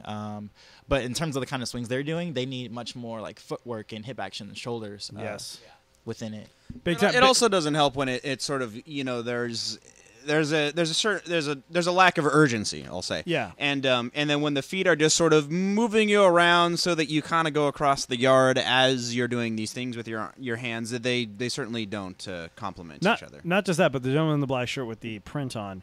For the first 30 seconds, all I wanted to scream was, do something with your other hand. If you are single-wielding a saber or any weapon of any kind, do not leave your other arm just kind of dangling. Like that's a bit like body mechanics. Everything should be working to support something. If your left pinky moves, your right pinky toe should move to adjust. The body should work as one. And these guys, you know, this is where a little bit of martial arts actually kind of helps, because just proper body mechanics, putting your weight behind something. And if you don't have any training, fun exercise, get a tree, get a tire, get something, and just wail on it. And just, you know, get used to what your body looks like when you're trying to deliver power into something. I did enjoy what I would call the roly-poly evasion. I enjoyed that. There's also a funny phenomenon where I think they put the flashes on and then and then they smoothed the footage after that, and it totally freaks it out. So it's like shakes every time it hits, which incidentally ends up being slightly I was trying to figure out how that happened, because there's the artifact of like the warp stabilizer or you know, if they did it in Final Cut or something. But then, yes, I was like, why would that happen every time it hits together? But you're right, it's freaking out because it lost the image. The flashing. Yeah, good instinct though. Sorry about the little flash there. Damn it, Sandor! You didn't have a credit roll. You screwed me over. Oh. Anyway, so that one. Any notes for these guys if they're going to enter again next year? Just keep an eye on footwork. If this is the same, team that I'm thinking, I'm not so sure that it is. Yeah. Because I don't remember the name Sandor. Oh, okay. In any case, it may not be the same team, but yes, the primary thing is footwork. I would say that we're thinking of Hilltop Duel from LCC 10. Yeah, Eddie had a very good idea of just, you know, go out back and hit a tire swing or just a tree or something, and you'll find it when you're really starting to try to deliver hard hits and stuff like that. If you will naturally kind of develop a sense of footwork and balance and stuff like that, because the just standing there and kind of swinging as was kind of happening a bit in this one. If you actually tried to deliver power, or you were hit with something powerful and you were trying to block it, you would be rather easily taken off balance by it. And so getting a better sense of your body and getting a better sense of balance and stuff like that. Even beyond just sort of swinging and hitting and stuff, just if you just sort of go out back and just improv a lot, which is sort of how I developed the majority of my skill.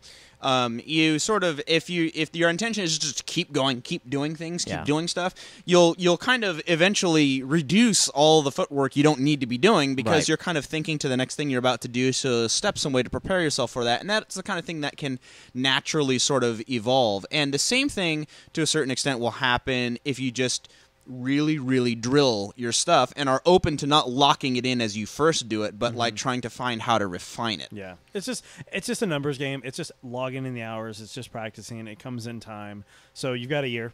Honestly, work on it and just do you even karate, bro? Just try. I would say just take a few classes in literally anything, even traditional martial arts that I sometimes poo-poo. They will at least teach you sort of proper body mechanics and the idea of throwing your hips into everything, and not just footwork, but grounding, like actually knowing how your weight disperses and how kinetic energy sort of travels, how you can push off and absorb sort of with your feet. You know what I mean? Like that'll just come in time. Mm-hmm. Right on. Then let's move on to our last one before our intermission. We're going to switch over to Richard Sunderland, and you're at the beginning of his, like we are here. Put your finger on the button. 3, 2, 1, unpause. And we are in. What is this one? Hey, guys. Oh, this is the one from Mexico. I mean, I know they're from Mexico because on Facebook they mention several times they're from Mexico. But I remember this one having some pretty good choreography and some good performances. But this is the Resurrectus. Yeah, Resurrectus. This one has quite an intro sequence. sequence. It's been a little bit tighter for some stuff, but they did perform it very well. This is another one where it's like the half forest, half industrial thing that we're kind of getting a lot of, which that's cool. I was thinking, I was like, where else can you? What else is there? Where else can you shoot? Living rooms. Yeah, exactly. No one's really done a really good living room. Yeah, we were talking about that last year, the year before, where it's like we should have a fight where the carpet is lava and just hopping around on sofas. Weird Hat did that. Oh, did way he? Back in the day. Oh, yeah. was that the thing with defenestration and all that? I think so. Yeah. Counter riposte. Oh, Weird Hat. Hey, look, lightsabers. And I like they attempted to do some camera angles with it. Oh, I do remember with this one, though, they did have a few cases of jump cutting.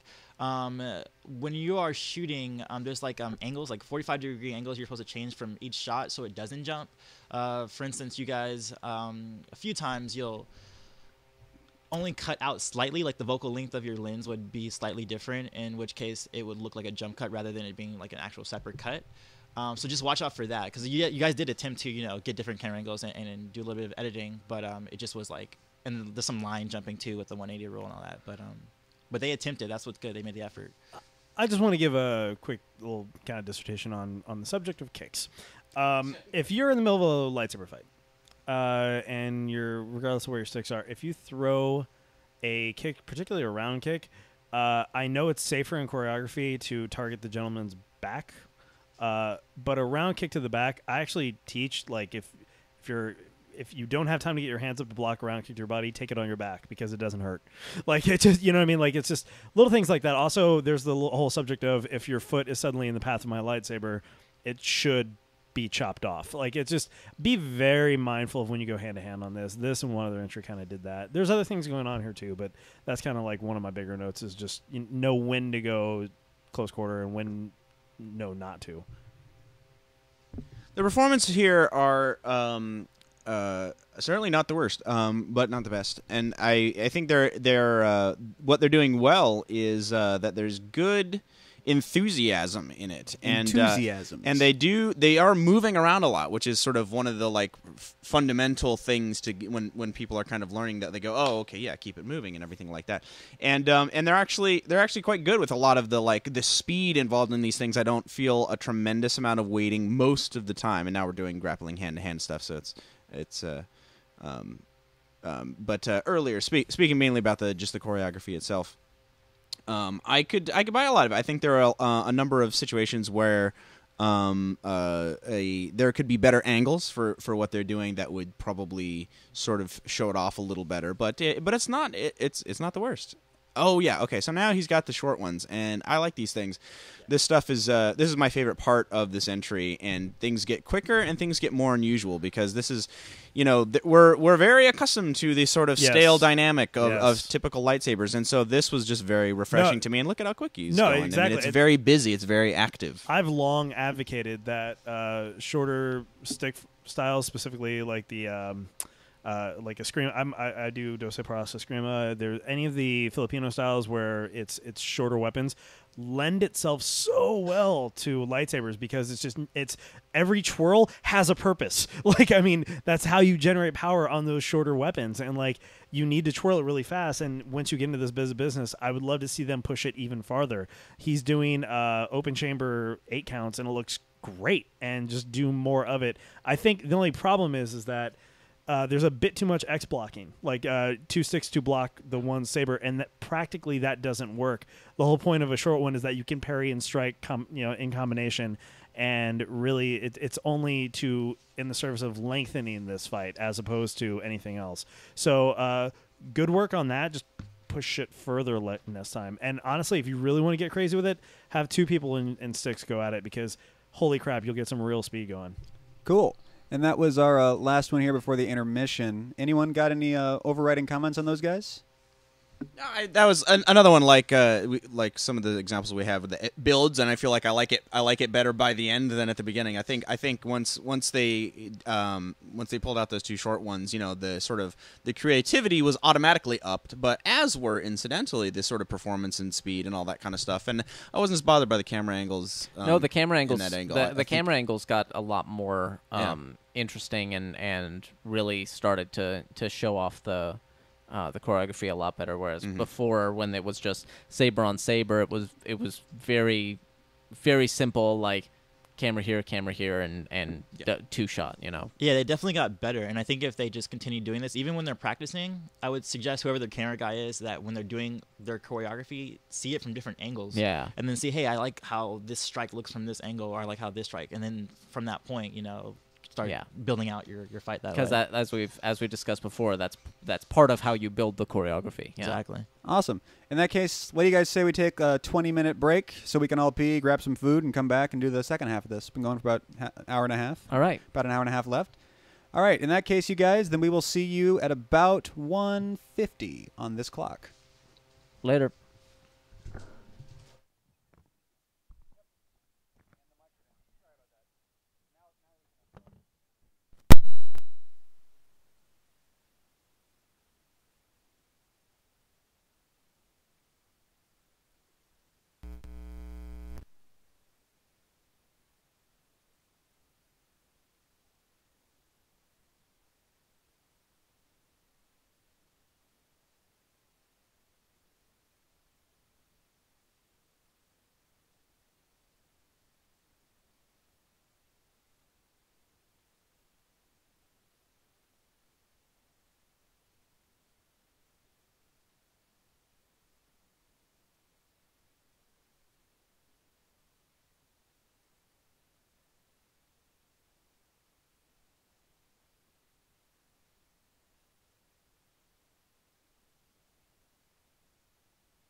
know. Hey guys. I got to like the first zombie. Oh, that's not it. situation, and I'm like, That's I'm it. done. There it is. We just throw an ad out for I know it'll be good broadcasters. because it's so cinematic, and like my wife doesn't like playing games as much as she likes watching really good games being played. And unless it's Mario Galaxy, I couldn't get that thing out of her hands. But We're I know screaming again. she'll. Oh, You know. Hi, world. Just thought I'd point that out. Hello. Hey I guys. cannot get that thing out of her hands. Just saying. Oh, where am I?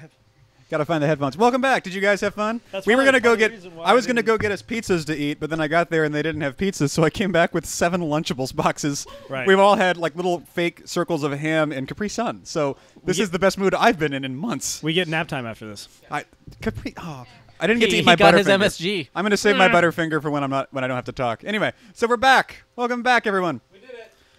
We're gonna watch the last half of these things, and we're gonna take another little break, and we're gonna kind of deliberate among ourselves. And How come many back with the entries judging. do we have left? We have 16 entries total. I think we have 7 or 8 left to go. All right. I tried to divide it more in Okay, terms then. of the halfway mark in Length. time as opposed to Yeah. number, and this was Okay. so it's either 7 or 8 left. Nice. One little quick fact before we go on. A few days ago on the Facebook page for the LCC, which you can find on Facebook just by searching for Lightsaber Choreography Competition. It's a group, and that's where all the announcements are made, and you can find out how to enter and all that stuff in the future. I posted on there because we've been doing these judging shows for the last few years. If you have a behind-the-scenes story about your entry or interesting injuries or anecdotes or whatever, email me something from that, and I'll read them on the show. And several people did, and totally randomly, just based on the way that the entries are laid out. None of those were in the first half. They're all in the second half. That wasn't like a favoritism thing. That was just the ones that did reply were in the back half of these. So don't think that I was just like skimping out on the ones in the first half. So we're going to go ahead and start our second round with Jesse Garrard, I'm assuming, who incidentally was one of the people who sent us in some factoids. So maybe we'll get some of those in there if the conversation dies down. So we're going to go ahead and switch over to the going to switch over to Jesse's thing. And if you're where I am in terms of his video, if you're watching it separately, you're at the beginning of the thing. 3, 2, 1, unpause. And we are in. So what's the title of this one? I'm trying to... From below. Oh. Oh, yes. From below. Now this one, it's an interesting story with this guy because this is actually his kid brother, and he's been wanting to do a fight scene with him for years and never actually had the chance to do it until like right now, and he didn't like officially have the chance to do it. He just had to cram it in because he's about to move away from the country for a few years, and it would have been his last chance to do a fight scene with his kid brother, who he shows a bunch of ththese lightsaber videos and LCCs from years past, and they both get super into it and start doing fight scenes. Which is kind of a cool story. He was raised on the LCC, you guys. He was raised on it. I get kind of a vibe from this guy. Reminds me a little bit of Elion Sleazebagano. Remember that guy? I do With remember the that guy. antennas in episode 2. Want to buy some death sticks? Oh my Yeah. God, totally. He's kind of got that haircut, doesn't he? Yeah. Yeah. Anyway, but yeah, so super cool. I'm going to get out of the way of the conversation here and let you guys talk about the choreography. I would like to just acknowledge. Here's a little tiny award, and it goes to this film for most unexpected moments. Like to me, like this is so built up to be like, I was like, okay, all right, here we go, and then he dispatches with this guy in like 2 seconds, and then it's like, oh, this is a fight with the kid. I see. All right, and then just the way it continues to progress, it continually kept me guessing. Yeah. I suppose. But the length of that little intro is good in this sense because it's a fake out to establish this Exactly. Jedi who is It's suddenly the setup like, to what? a joke. Yeah. Yeah. Well, and your award it actually makes a lot of sense because this is kind of a thing that I think gets overlooked. Your bad guy should be stronger than your good guy. You know what I mean? Ideally, you're in most instances where you have a clear villain, Or else there's no peril. or else there's no peril, and there's no we should get the sense that your hero has to overcome someone who is better. So it's like that little opening kind of serves to do that. It's not just that he's a bigger kid and this guy's a little kid. It's the fact that he just took out a really good Jedi just really, really quickly. And so now we actually have, stakes, as it were. Yeah, I really like to commend their performances because they really go into it. Like, the little kid is like, he's serious about this. He's about to like mess up this big guy right now. But yeah, he actually does pretty well too. Like, their choreography's not like, From what I can guess, based on what the email I got from him says, the kid's in 2nd grade. Second grade. That's Dylan. That's 7 years old, I think. Something like that. Yeah. That's about around the time that I like started watching Star Wars and was getting into it. So this is great, like for his big brother to do this for him. You know, like you're like, I'm cool, guys. I got like a lightsaber and stuff. You know, that's like a really good present or just a thing to do with your little brother for bonding and all that. They're all one thing that they're doing that we've mentioned in. We've mentioned the lack of in other entries is they are spending a lot of time appreciating the character of this, and it's like it's a dude fighting a kid. Like, spend time paying attention to the dude and the kid. So they get in there with close-ups and they get in there with reactions and spend a lot of time. Not a lot of time. I don't mean that in a negative way, but they spend the right amount of time remembering that they're telling a little story about characters and not just two people kind of swinging. And we just missed that, but that was a really cool bit. He just force called his lightsaber, but instead of it going to his hand like typically, he made it hit his face just instead, which was really awesome. That was a really good job with that, guys. You can tell he's a Sith because he likes Muse. But I gotta say, major props to Dylan on this one. He completely commits, and like you are able to sort of suspend disbelief a little bit, like, and you kind of do get engaged with it. There's you could make all sorts of little tiny quibbles that you wanted to, but at the end of the day, this is a completely serviceable lightsaber scene, and it's with a 7-year-old. I mean, come on, I don't have. Again, I could wear my critic's hat very easily, but I have nothing but props for this. So. And really, yeah, it's it's a tough thing. It's you're setting out to do something that's very difficult to make work, and there are a lot of moments where I'm kind of like, I don't quite buy this. But if you actually really look at what is happening, like the choreography, how this whole thing is designed, it's actually quite good. And it's the kind of thing where, well, yeah, you could spend another week and you really get the take you like, and you find that other angle that's just a little bit sweeter, and then you could really be there. But this is really pretty good, all things considered. Now, I paused it for a second. Hold on, because we're about to switch back to the camera. But I got an email from this guy with a picture in it, and I want to show you this because this is awesome. I don't know about you guys, but I've seen this particular piece of plumbing equipment every time I've gone to the hardware store and gone, oh, yeah, I could definitely make a saber out of that. And it's just cool that that's exactly the thing that they used. I definitely relate because I actually made that very one on the right side. I have a lightsaber in my house right now that looks just like that. And I think I actually showed you when I met Ryan the first time, and me and Ricky were doing our duel, and he was like, oh, you actually, because you were very interested about how people made it versus your sabers, and he was like, you actually went to like a hardware store and got like, aluminum and got like piping, and I was like, yeah, that's all we could do. Well, that's pretty much what Trey did for Amy's saber in Return Pink 5. Like, he made her saber pretty much out of hardware. But we do have to repeat that if you want a damn good stunt saber to play with that looks great and fights even better, you want to go to sabershop.com and buy yourself one of them lightsabers. It's great stuff. No, you seriously do. It's really great. Yeah. Thank you. I'll give you your $20 later. Yeah. Anyway, Eddie, you got any further insights on this one? If they were going to go again, because they did leave they left the email off by saying if you're going to have if it's going to be an LCC number 14, we'll be there. Yeah, well, it's like I made the joke off camera of it's the proposed sequel to Kill Bill. It's when the little girl who watches her mom die grows up and becomes 25. Then you get her revenge story. No, if they do if these two get together and do another one 3 years from now, that'd be beyond.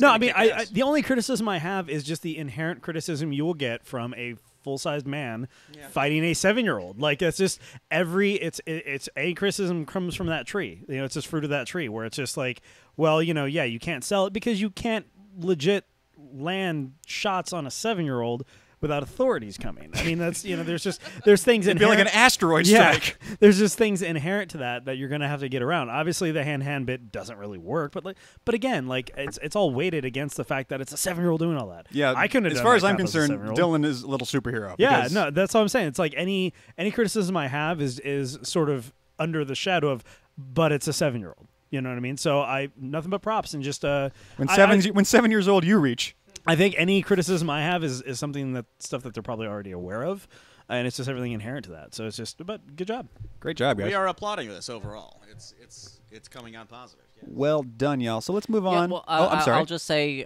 going back to what we told the guys in what was it, Gloomy Day. If this is really something that you're into and you want to, really kind of pursue this, definitely look into, martial arts or something like that, and because you've already got the the enthusiasm and the passion for it. So if you just get some of the fundamentals for the way to really do it. And like you said, 3-4 years from now, you could come out with something really, really fantastic. Heck yes. So let's move on to Erik Faust. Great name. See if we can make a deal with this guy. Bah! Really good names this year, you know? Yeah. Sorry. I feel bad about that joke. Faust.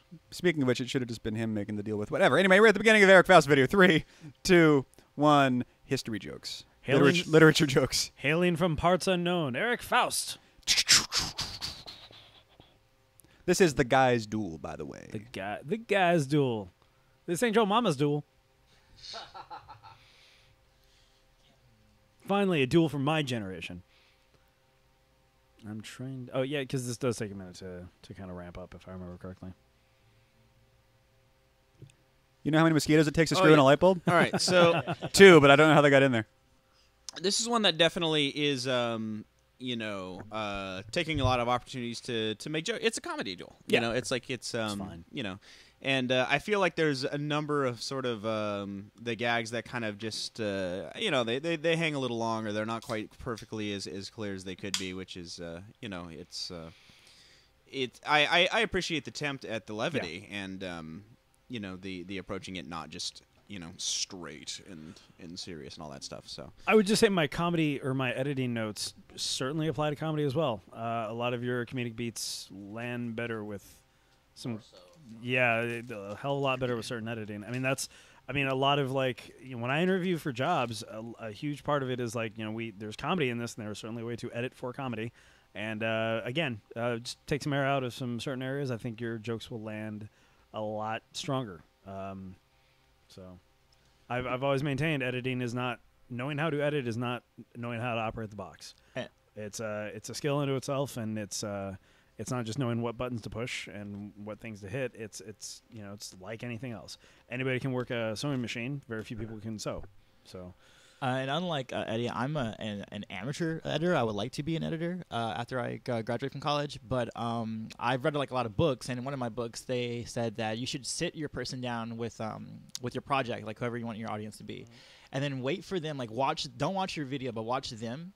And then if you see them starting to get antsy, or they look to their watch, they look away, you should at that point take a note down where that is in your short and see what can be fixed. Because if they're not paying attention anymore, there's a reason for that, and it's usually just probably because of pacing or something else. But I would suggest that sit someone else that was not involved with your project whatsoever, and just watch their reaction as they're watching the film. And sometimes it just comes naturally when you've put something together and you've watched it a bunch of times. You're like, okay, I think this is good. When you show it to someone who's not familiar with it, you don't even have to look at them. You're watching it and going, oh my God, this is going on too long. They're getting bored right now. You don't even have to look at them. You just feel it. You're like, you feel like there's moments where you're like, oh no, that's going on too long. And which only happens when you feel the pressure of trying to entertain that other person in the room. So yeah, definitely kind of running it by test audiences, as it were. Exactly. And when I was in school, one of the drawbacks I had was that, my elderly Southern grandmother lived with us, so anything I would show to her, she was just dazzled by what was on the TV. So, show to someone who, is not just going to simply praise your work either. You want to make sure that you want to have them do that. It's fine. There was, just tighten everything up. You always want, I call it chasing the edit. You when you're watching it, you want to feel like if you cut it really tight, you're kind of forcing that person to sit and watch, and you're kind of forcing that person to chase and follow. If you go on screen and there's even just 15 frames of nothing before your beat begins, then it's like it's like a souffle collapsing. So cool. Anything else on that one, or do we cover it as well as we can? I suppose. I mean, there isn't a tremendous amount of choreography in there, really. It's sort of like the actual fight is sort of, it brings you from sort of set piece to set piece and joke to joke, and so it's, I don't know that there's Fair enough. Tremendous amount to say. Going to move on to a name we've seen a few times in this competition as yet. Not this year, but actually I think he's involved in 2 of them. Yeah. We're going to move on to Phillip Polling's entry, which is the Watcher for those playing the home game. And going to get started in 3, 2, 1, unpause. He mentions on the page that this was uploaded to that it was actually something that he did mostly because he had an idea for a way to do lightsabers in Blender and wanted to check those out. And cool opening title, by the way. I remember that one from last year. I was like, oh, I love that one. Just for me, reminds me of the DC logo. I super love your lightsabers in this one, dude. The effect, but I love giant cores. I think lightsabers look better with a really huge core, but that's just me being me. They don't. In terms of the the additive nature of them, they also look really cool. I like what the colors are doing in the fall off. I would also say this is a example of better editing than a lot of the other ones. Like it knows exactly when to go tight and cutty, and it knows exactly when to let it breathe. And by and large, I think that this is a good example of it, because there's actually a lot of cuts happening, but it doesn't seem like it's as much. But because regardless, even when it doesn't cut right away, there's still enough kineticism happening so that the rhythms of action are kind of unified. So it's a good example of a good pacing out. It's super short, sweet. But nice, yeah. Yeah. I think the joke lands very well for me. At least I think the performances, the faces the chicks give is totally sells. Oh, in the chat we just heard from Jesse Garrard from the fight we watched coming back from this. Dylan is super excited. So go Dylan. Nice. Yeah, good job, Dylan. You did a really good job. I'm on Team Dylan. I used to be on Team Bella. But in terms of this one, the location was really, really awesome. I would like to know where you guys were, because where do you find a stone throne? You know what I mean? And that was a cool concept of how they use it. There's a watcher, someone who's just sitting on his throne, and people come out and he has to battle him. It's in Washington. Washington has a lot of cool. I used to live in Tacoma, and it had a lot of cool stuff. I remember a lot of cool foresty area stuff out there. Cool. Anything else on that one? There was actually some cool choreo going on in that particular entry. Yeah, like we said, it's short but sweet, and as we were talking about before, I'd rather see a short video with some clever and well executed choreo than a 5-minute one that's just kind of okay, well, those were the same guys that were the Round 1 Infinity from last year, the one where he died and came back and died and came back. Was it the same? I don't know if someone can confirm. Confirmed. Yes, it was. Ricky says that was the guy that kept having lives. It was like the Shyamalan entry. I like that they come into it with concepts like that. They have ideas as opposed to just two people fighting, which certainly were. I can't talk, but I'm just saying I like the fact that they do that. I like there's nothing wrong with this one. I think it's nicely shot. Well, the effects are great, but not that we really can weigh that. And the choreography is good. For me, it's sort of it's a tiered system, and there's kind of there's one level, and then this is a very good. It's landing in that it's good. It's firing on all cylinders. It feels great, and then to break into the next one, there'd have to be specific things that are just oh, whoa, that's cool. Things that really kind of wow you. And that's in saying that it didn't have any of those moments for me, and it's so short, of course. That's not. I'm not putting it down. I'm saying that it's at the tier below and right at the top of it. Yeah, I liked. I will say I like the little smoke appearance effect. I like the smoke, and I also, as he's running up and the saber. The saber swings behind him. It's illuminating the smoke, so it kind of. I thought that was a really nice little touch. It's got, that was something that I was like, oh, that was cool. I like that. Cool. Shall we move on to Mr. Bradley Stevens with A Price Too High? And this is another one for which I have some behind the scenes infos. Should we need it? Alrighty. But just to get it started, you're at the beginning. 3, 2, 1, unpause. And this is their first time entering the LCC. He's made a couple of VFX shorts before just for fun, lightsaber stuff. They're both film students, but this one was sort of their big summer project, and it's an interesting one. You don't see this kind of thing in the contest that often. It feels to, I don't know if this is the real backstory, but I'll just put this out there because it's what I thought when I was watching it. I'm like, this feels like these two guys work at the store. At the suit place, and they're making a viral advertisement for the store that the vehicle is the saber fight and everything. And I don't know if that's necessarily how it is, but it works and it's fun. Doesn't mention that anywhere in the email, but he does say that neither of them have any fighting experience per se, but they basically just planned the entire fight around what they knew they could do. They just ran around in public and just got a glide cam. They shot it on a 7D, and they had a DP that they had a lot of faith in. So it looks nice. Yeah. And this is another one that we were saying that about the footwork, and it's that they are moving their feet, but it's not in relation to their arms necessarily. They're kind of running back, and then they'll do something. But right now it's a little bit better. But But earlier they had some stuff where they were just kind of running their feet and not with their hands. But to make sure that it's all your whole body is involved with your movement. It almost feels more like stage combat, like theater combat almost. Yeah, we had one last year that was like I think these stage combat guys who did a very slow duel, but it was very nice. I think in terms of and as I said, they're not necessarily martial artists or anything like that, but they could. Like you said, they're using their feet, but they could stand to be a little looser in their shoulders and their elbows. It's kind of very, it's almost like one of those little the wind-up toys that it's all moving from the waist and not a lot is going on in between the shoulders and the elbows and the wrists a little bit, but certainly there's a lot more fluid stuff that they could do if they kind of loosened up a bit. And then here they start to get ambitious. I just love how giant the bug is. The bug? Yeah. Keep an eye on how big he is when he's standing on the hood of the Volkswagen. Sure, okay. It's a really fun sequence. It's a really fun idea for an effect. It's just the actual scaling of what they had to work with in terms of the plate and fitting him on there attractively. Well, now let's a compromise has to be made on the size of the car. Sure. Now let's talk about this for a second, because let's imagine that, hey, you want a contest. ILM's going to do your effects. You can do anything you want. We can pull off this car surfing thing, and it'll be great, and everyone will believe it. How is it affecting the choreography? How is it affecting the fight? What are we achieving with all of this trouble?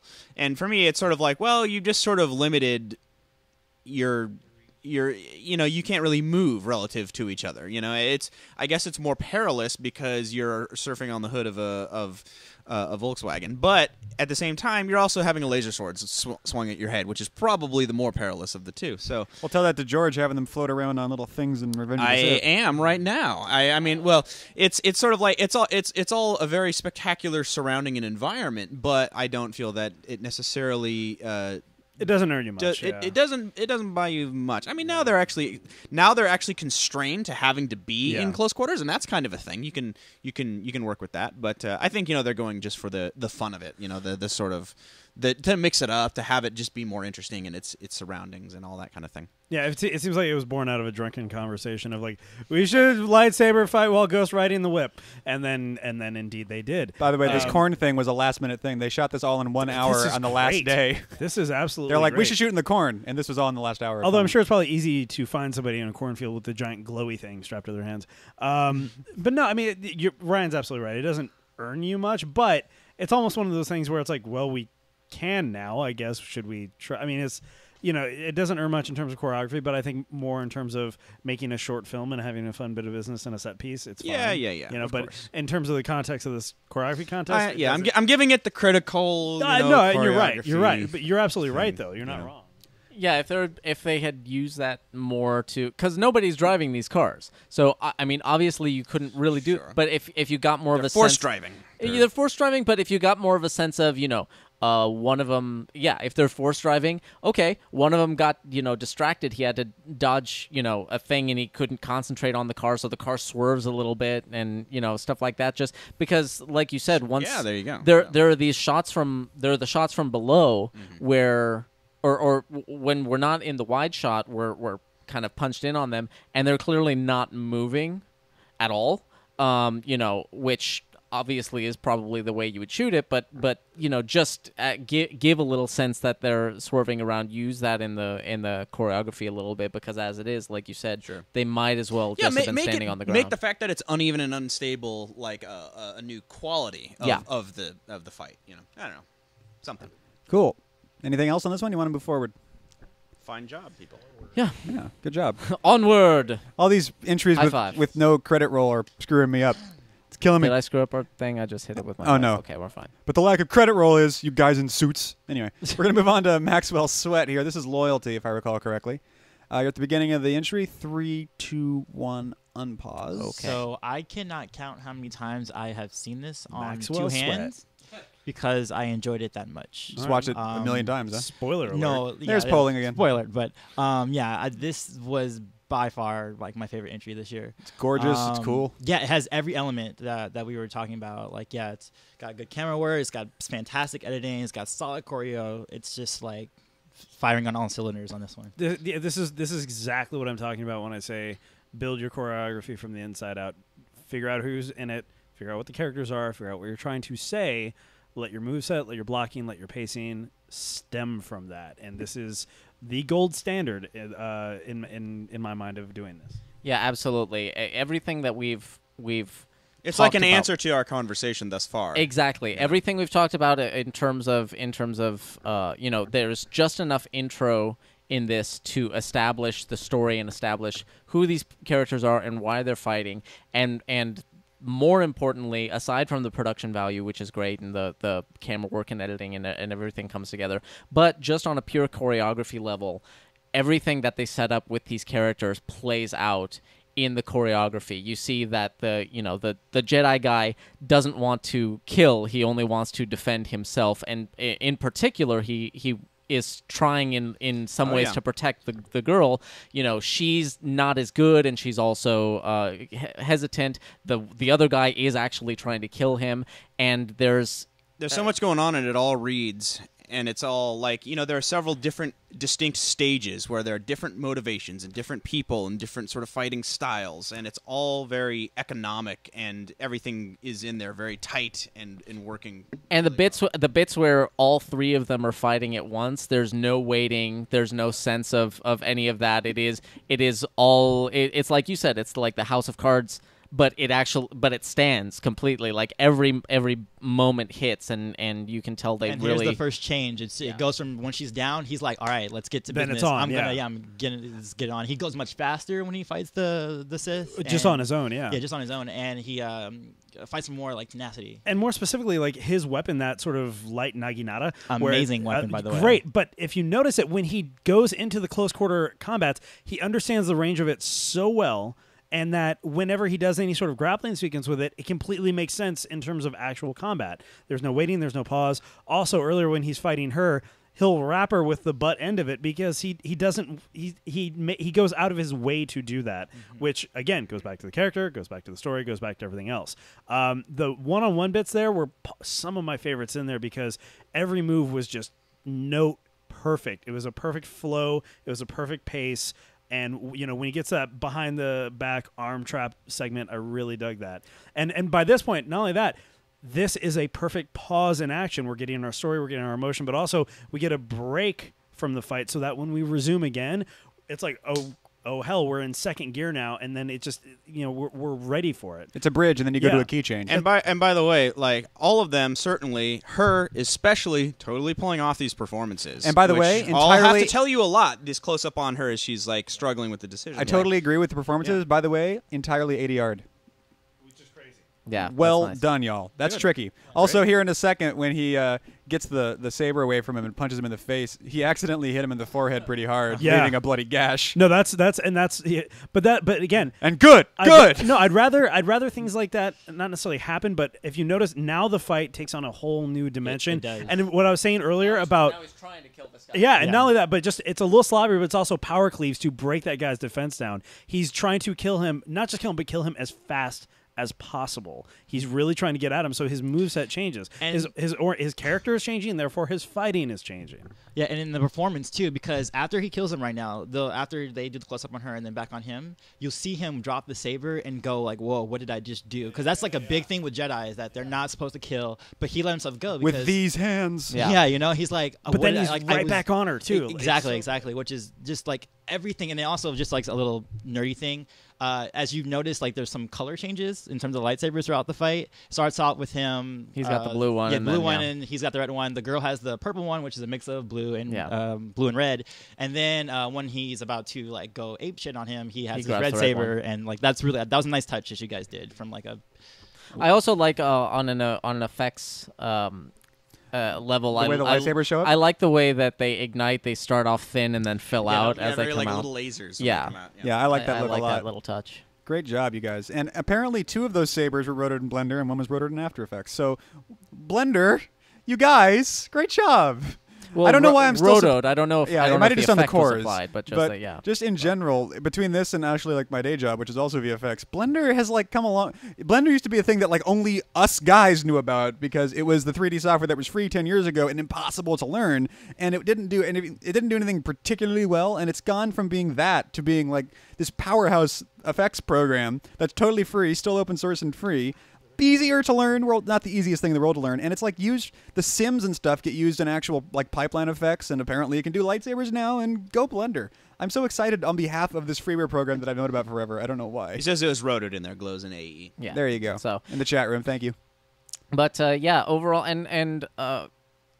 this team have been ones that have submitted quite a few years in a row, and every year they've improved. Every year there's an upward trend, and what were some of the previous ones? The previous one last year was Prevail with the Sith and Jedi with the whip. Both of them had whips, but that was the one they did more extensive fighting with the whip. I remember one of the first ones though. There was there was the bounty hunter one, and that one was that one had they were using interesting weapons and stuff like that even back then. But I really like the improvement in production value and the improved understanding and the improving choreography and the improved understanding of what makes good choreography. That's been really great to see. And with last year with Prevail, they were really fast with their choreography. I remember with that one, but a lot of the moves were a little bit unmotivated versus this one, which was a tiny bit slower in terms of speed, but way more profound in terms of what they were doing inside the choreography. Like it was much more improved than last year. We have the benefit of sitting on a couch and looking at it, with the benefit of time and distance and all this other stuff. So it's very easy to always say like, oh, there's things I would change. I literally am hard pressed to think of one thing I would change about this. You know what I mean? And I think that's because like there's things you could do different, just not necessarily better, especially in the overall context of the piece. There's, again, what exactly would you change? I don't know. I don't think you certainly could. I don't know if you should. It's fantastic and it works outstandingly on every level. I have an official vote this year, but if I did, I would have this one in for first personally. So just a nice all-around great entry. Yeah. Good job, you guys. So let's go ahead and move on. We're going to go over to Aaron Elliott, and he also sent me some behind-the-scenes stuff. See what I'm saying? Like it seems suspect that all the info is. I swear it's random.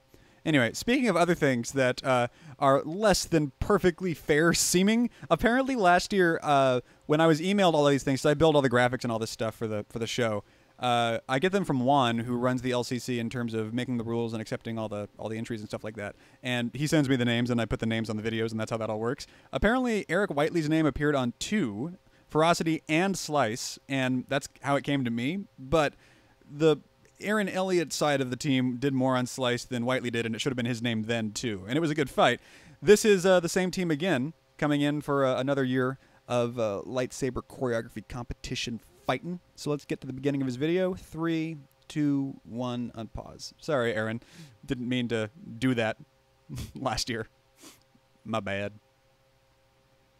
So this is the pit, or as I call it, Rufio Halfpipe. Yeah.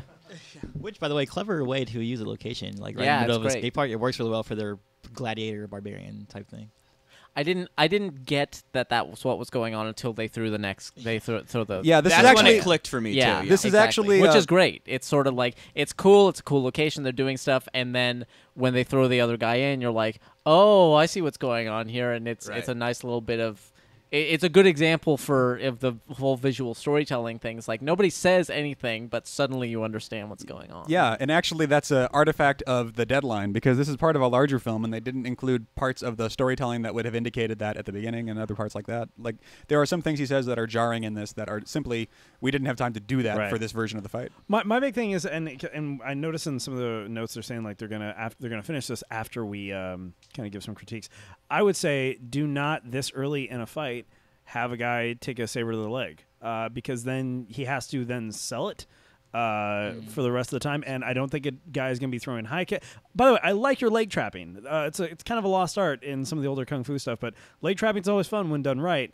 But a lot of the stuff that the gentleman Red would be doing would not be possible with a saber to the quad, and he takes like 3 or 4 more. The other thing is like unless you can like more explicitly make it into the guy in Black's character that he just likes inflicting pain, all these touches should be kills, like or severs or something like or a scream or a scream. Well, I mean he does, but like, but again, it's like I just feel like there's a little bit too much of that too early on. build up to that stuff. You don't want to kind of lead with your best stuff necessarily. You want the fight to be progressive, and you want your other performer to be progressively selling. I like the overall idea of Jedi gladiator fights. I think that's kind of a cool concept that could be explored a bit more too. But that's just like my big note. It kind of took me out of the fight. The fact that this guy's throwing round kicks and running up walls after having his quad burned off. He also points out in that email that the kataras are more of an electrostaff weapon as opposed to lightsabers. I think it definitely reads. Certainly, you can make contact and it sort of shocks you and stuff. And I like that it's a different weapon. And even if it was just saber strapped to your forearms, like that's a whole different thing. But the fact that it's non-fatal is interesting too. It lets you do other stuff. Watching it didn't really sell to me because the effects weren't finished. So therefore, I didn't have a. I picked it up. I didn't, and maybe I'm just a dummy. One thing I kind of thought would happen more is that it's got each one has 2 little rods, right? Here's where this really picks up, by the way. Yeah, now they're really getting going. I kind of was we're talking about the weapon that's not on screen anymore. Sorry, but it's got the 2 prongs coming out. I kind of thought you could get the saber in between them and twist it more and things that are. They did some of that in Slice last year, actually. There is some really, really good choreography we just missed, but it was I can't even explain it because there's so much going on, but none of them were waiting whatsoever. Yeah. And there was one point where he slices at the red guy's leg, and he just lifts his leg a little bit, and then this part right here, this particular part, this kick and that exchange, this is possibly has the best moments of choreography in the whole competition. Yeah. It's just it all coming together. Wow, look at them go. But this is all, especially when he gets his neck brace off, which I like. I like that element that he has this neck brace. He can't use force powers. That'd be a cool conceit for if you're doing an actual Star Wars fan film. Which again is well sold without having to describe anything. Right, exactly. You understand if you understand Star Wars and the Force and all that. Or you're even magic. If you understand magic. Yeah, I understand exactly. It's okay, he's trying to do something and that collar is stopping him. The collar comes off and he can do it again. And behind the scenes tidbit, they said that this is part of another story, and that whoever put the brace on him actually took it off in their original version. But in this particular one, I like it better is that he actually willed himself to get that off of him, so it's more motivated. And that shot was really cool. And then now he's about to go BA on them. There's going to be some really cool kills here, too, coming up. My favorite block with a saber in a scrim is called the bacalao. It's that sort of sweeping behind the neck shot, and then you can whip it around for another strike. It's a little underutilized, but these guys have always consistently done it well. That guy looks like Heath Ledger, doesn't he? I keep thinking that. Great, we can have the chat complain about his casting. Man, with the credits, you guys. No, but they talk about in my mind, it's almost like 2 separate entries, and the second half clearly eclipses the first half. Right, I agree with that. No, Eclipse is a different lightsaber fight. Another one that ramps up, definitely, going through to the end. One is small detail. The running up the little gags of the kind of running up the wall and jumping are of course you're in a skate park, you have to do that. But I think and maybe they were doing as best they could as far as this goes. But it would seem if you could get that camera any lower and underneath them and probably Dutched, you could really sell that more, because I know what's happening, which is that in real life, that's the coolest thing ever, doing that, and it feels super, super badass, but it doesn't quite read well enough to sort of, in the context of the fight, it doesn't look like it really got him anything, and I think there probably is just a slightly better angle where it would really look like you actually got extra air off of that, or whatever the hopeful intent of that is. Cool. But overall, very... very nice, high energy, pretty quick, pretty tight, and interesting. A little bit imaginative, doing the interesting thing. I like the collar and different weapons and all that stuff. So, a cut above most, certainly. Yeah, there definitely was no simple choreography in there. And I like this team. I know that they're somewhat connected to the Whiteley team. Yeah. But I like the things they do. They have. I think Whiteley still shot it. But I think he shot it. And then they think very creatively with their choreography. Yeah. I know they actually sit there and do the whole thing that we were saying earlier, what do I do here? What do I do here? And when they do that, they come out with very stellar choreography like that.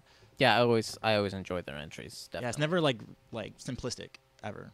Cool. You guys want to move on to the next one? This I think is our second to last entry. Okay. It's Nate. Now I think it's Nate Caauwe. Caauwe. Is it Caauwe? Well, because he goes by Nate. No, I know he does, but I think I've heard him say Caauwe, and my thing with that is always, well, then why do you go with Caauwe? Because then that's the wrong A sound. I don't know. He's in the chat. He'll probably. Nate, what's your deal, man? How do you say your last name? Anyway, you're at the Caauwe beginning of Caauwe. Caauwe. No, Caauwe. Caauwe. In that case, Nate Caauwe makes more sense, and I'm no longer mad at you. Let's watch your thing. So we're at the beginning of Nate's entry. 3, 2, 1, on pulse. Now this He's intro. just like, we've met Teague in the chat. Right? Yeah, well. Now, Nate, your intro shot. You already know. I actually just found out how to pronounce Antoine's name when Teague said it today. Oh, the Yeah, last his name? last name. Yeah, I Bandele. had no idea. It's like, if anyone doesn't know, it's like saying andale in Spanish, but with the B in the front. So it's bandale. But anyway, Nate's entry is freaking This shot, dazzling. He in the email, he gives all the credit to the idea for this shot to his brother Jeff. And it is a cool one. It is a cool idea That's a for great shot. concept I for love a shot. seeing the bokeh on the way out of the Yes. saber. Everything Yeah. about Yeah, it, just badass. And definitely this one definitely has the best effects work. It has my favorite lightsaber. Looks wise, it has my favorite Certainly lightsaber. one of the shiniest entries. Yeah.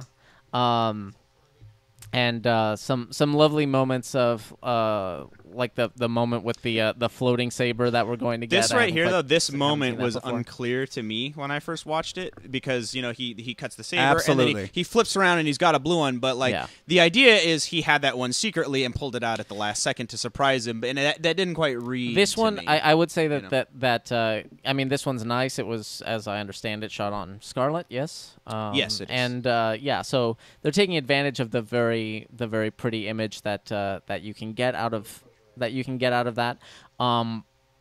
But I feel like they also got they're erring on the side of a little too tight in the framing, so that there are moments like that that don't really read because it's too tight to really make sense of it, and we're not getting inserts. I can see it working as the shot that it was used for, but you need an additional something to show him, kind of like just maybe put a finger on it that's mostly concealed, something to indicate that it's hidden. And Yeah, he's about I totally to pull it agree. out, you When know what I mean? I had to actually watch that move like 4 times to kind of figure out what had happened to be sure that I'd seen it. So if you're gonna do any more work to this before you make it public, I would say throw an insert in there if you possibly can. Pretty public right now, I would imagine. But for your final release, he's going to do sweetener stuff, I think. I think there's cool bits of business. I like the sort of the force blocking of the sparks. I like the idea of just flinging sparks at somebody. That's actually an old samurai thing. They used to put their tip of their swords in dirt and flick it at the eyes. Yeah, that's an old samurai thing. But like, if you study kendo, that's actually a move that they teach. But so that's a nice little kind of, whether intentional or callback. I love the bit. I love that. Yeah. I'm not saying I didn't remember. I just didn't know that was another in the long list of things that we did that didn't realize were totally fighting tropes. Apparently. Yeah. So and then I think there's lots of great stuff here. I love that. People will probably debate the integrity of that, but I love the idea of destroying the crystal and using the lightning to block. I think that's great stuff. It's the choreography. It's not. It's just a bit shy of it. It's performed well, it's sold well, but it just errs a bit on the side of kind of caution, I would say. It almost errs on the bit of the side of just it just lacks a little bit of something there. Most of its novelty and imagination is in the things that aren't actually the choreography. Exactly. That's where it's kind of excelling. It's great. It's just Hey, look! look. Oh my goodness! I think we know that Inception. That's why Ryan's not voting. Yeah.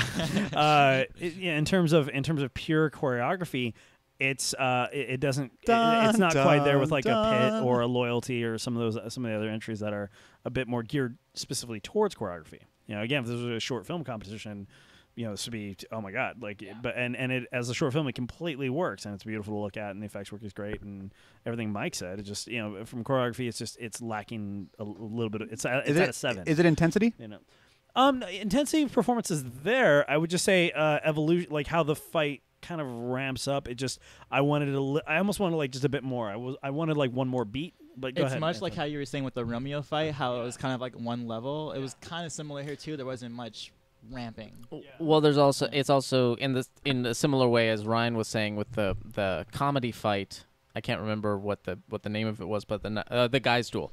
The choreography is more a bridge to the cool moments of effects or what have you, as opposed to actually being kind of the point of it. It was very separate. Like his big effect shots were very separate from the choreography. Like they would stop the choreography and then do the big effect, whether it should have been kind of integrated into it, and that would have been more interesting. If any, well, yes, that certainly would have been great, but also just the if the choreography were on that same level of there's a lot of cleverness going on in the film, but the choreography itself is not particularly clever. It was saved for the moments around the choreography. It's actually a lot like the other one, just an entry or two ago, where I was saying like it's definitely right on that level. It's achieving the hell out of it. It's doing a good job. It's entertaining is shit, but like for me, it didn't quite breach up to that. Like, oh wow, check that out. That was really cool. That was really clever. That was really whatever. Yeah. So something I love about this, just as I've been around this for as long as anyone here has. 10 years or more, the lightsaber choreography competition and, Teague the hipster. And the community of these fan films. And I love how over the course of a decade, it's sort of grown. It's arguably cool. It's sort of grown into itself in this really incestuous yet I think charming way. Where you guys met for the first time to meet to fight because you had a thing going on in the forum that was like blown out of proportion for comedy's sake to be fighting each other, but it was hence Dorkman as opposed to Mike. It was the names of the forum users, and you guys did that. Then RVD happens, then all that happens, then all these people are, Nate has been doing his stuff, and then Brandon comes into that, and then you got all these other guys going on, Whiteley, and then the whole team over there with those guys is coming together, and you see all these crossovers and cool like participation among all the different groups to see what they all come up with, and I kind of love the vibe that happens there, and I guess specifically. Ryan, what's going on at the end of that fight there? There's just sudden weebs. Yeah, well, Nate and I had been talking like for many years about we should do a fight because I really liked a lot of the previous stuff that he'd done, especially like he did the fight in the bowling alley, and that was very imaginative and fun and very cool. And so I was like, we should do a fight someday. And then of course he goes to finish this one, and we had been talking, and so I said, all right, we'll do the cameo at the end set up for doing a fight between us, and so it's booked. I have airfare planned. We're going to be shooting Ryan versus Nate in the first 2 weeks of November. I'll have everyone know that Nate gives me the credit for that happening. By the way, not the big fight, but the end tag thing happening with Ryan. Did you fly up there to film that part? No, hell no. Nate's out in not Omaha, but he's out in Nebraska. Nate's out in. It has to be a commitment to go there. Yeah, exactly. So for one shot, just to sort of sneak in a cameo, I shot myself green screen in the living room and got some of his footage to make a background. You plate. matched the lighting really well. Yeah, I put a whole afternoon into trying to get the light to be close enough that nobody would really think about it. So hopefully that's what we achieved. And well done. Yeah, so. And I liked your choreography too. Ryan's being humble. He knows that was like freaking stellar and amazing. Yeah, right on. That was like perfect. He was like, "Oh yeah, I spent like hours on it." Yeah, cool. And that I believe those can both be true. That brings us to our last entry of the day, if I'm not mistaken. We're going on to Constantine. And this is our second Constantine. Like last year we had Constantine Razumnov, and now we have Constantine Kyriakou. Oh, I thought it was the same guy. I thought it was the same guy. I didn't think too hard about that. No, there's multiple Constantines, man. All Europeans look alike. Like with the naked guys. Our naked guys. Sorry, but that's Wait, what this entry is. Anton's like, he's like, yeah. this is the one with the naked guys. Anyway, Greased up, shirtless dudes. all This right. is what I originally was thinking about when you were mentioning the pit. Actually, I'm like this one. I'm like, oh yeah. I was like, oh okay, let's do this. You're at the beginning of Constantine's entry. 3, 2, 1, unpause. If I remember correctly, this one is largely unfinished, and I think it even said it needed a little bit of tightening. If I'm remembering correctly, yeah. Puts them closer to. Is this the? No, this isn't the Purge. This is Sith. It's got a. It's called Sith Fall. Something Fall. The fall. Yeah. The summer. There you go. They set a really good mood. They set a Yeah, very and I mean, solemn totally. mood. It almost, in a way, kind of reminds me of Jedi Pastors from a few years ago. Yeah. But, The slow-mo one? Yeah, I like that one. But I'll let Jedi. Where is Jedi Pastor? He should come back in this. He's really. I think he was in the chat earlier. Might still be here. Oh, okay. But yeah, this one I remember. Okay, so this one, this is the only one kind of guilty of it this year. Usually we see a few more that do this one, but it's very beat and count oriented. There's not as much flow. It's 1, 2, 3, 4, 5, 6, 7, 8. It's just very it's punctuated. It's similar to it's almost like keyframes, and then you're just going. Bop, bop, bop, bop. Well, it's basically the style of before Jackie Chan did the style of choreography that is known for now, which is very comedy based. Is before the Buster Keaton influence, when he was still kind of coming straight out of the Peking Opera House. If you look at like films like Fearless Hyena 1 and 2, it's very rhythmic and very syncopated, like this beat, beat, beat, beat. Exactly. I mean, Massive Flying Guillotine, One Arm Boxer series. A lot of those are very much like that. And then Jackie Chan sort of evolved that into sort of like the comedy with that. This is just very, like I said, punctuated, and as a result, it takes away a bit from realism and kind of sucks a little bit of life out of it. With that said, it's performed well. The moves are good. So.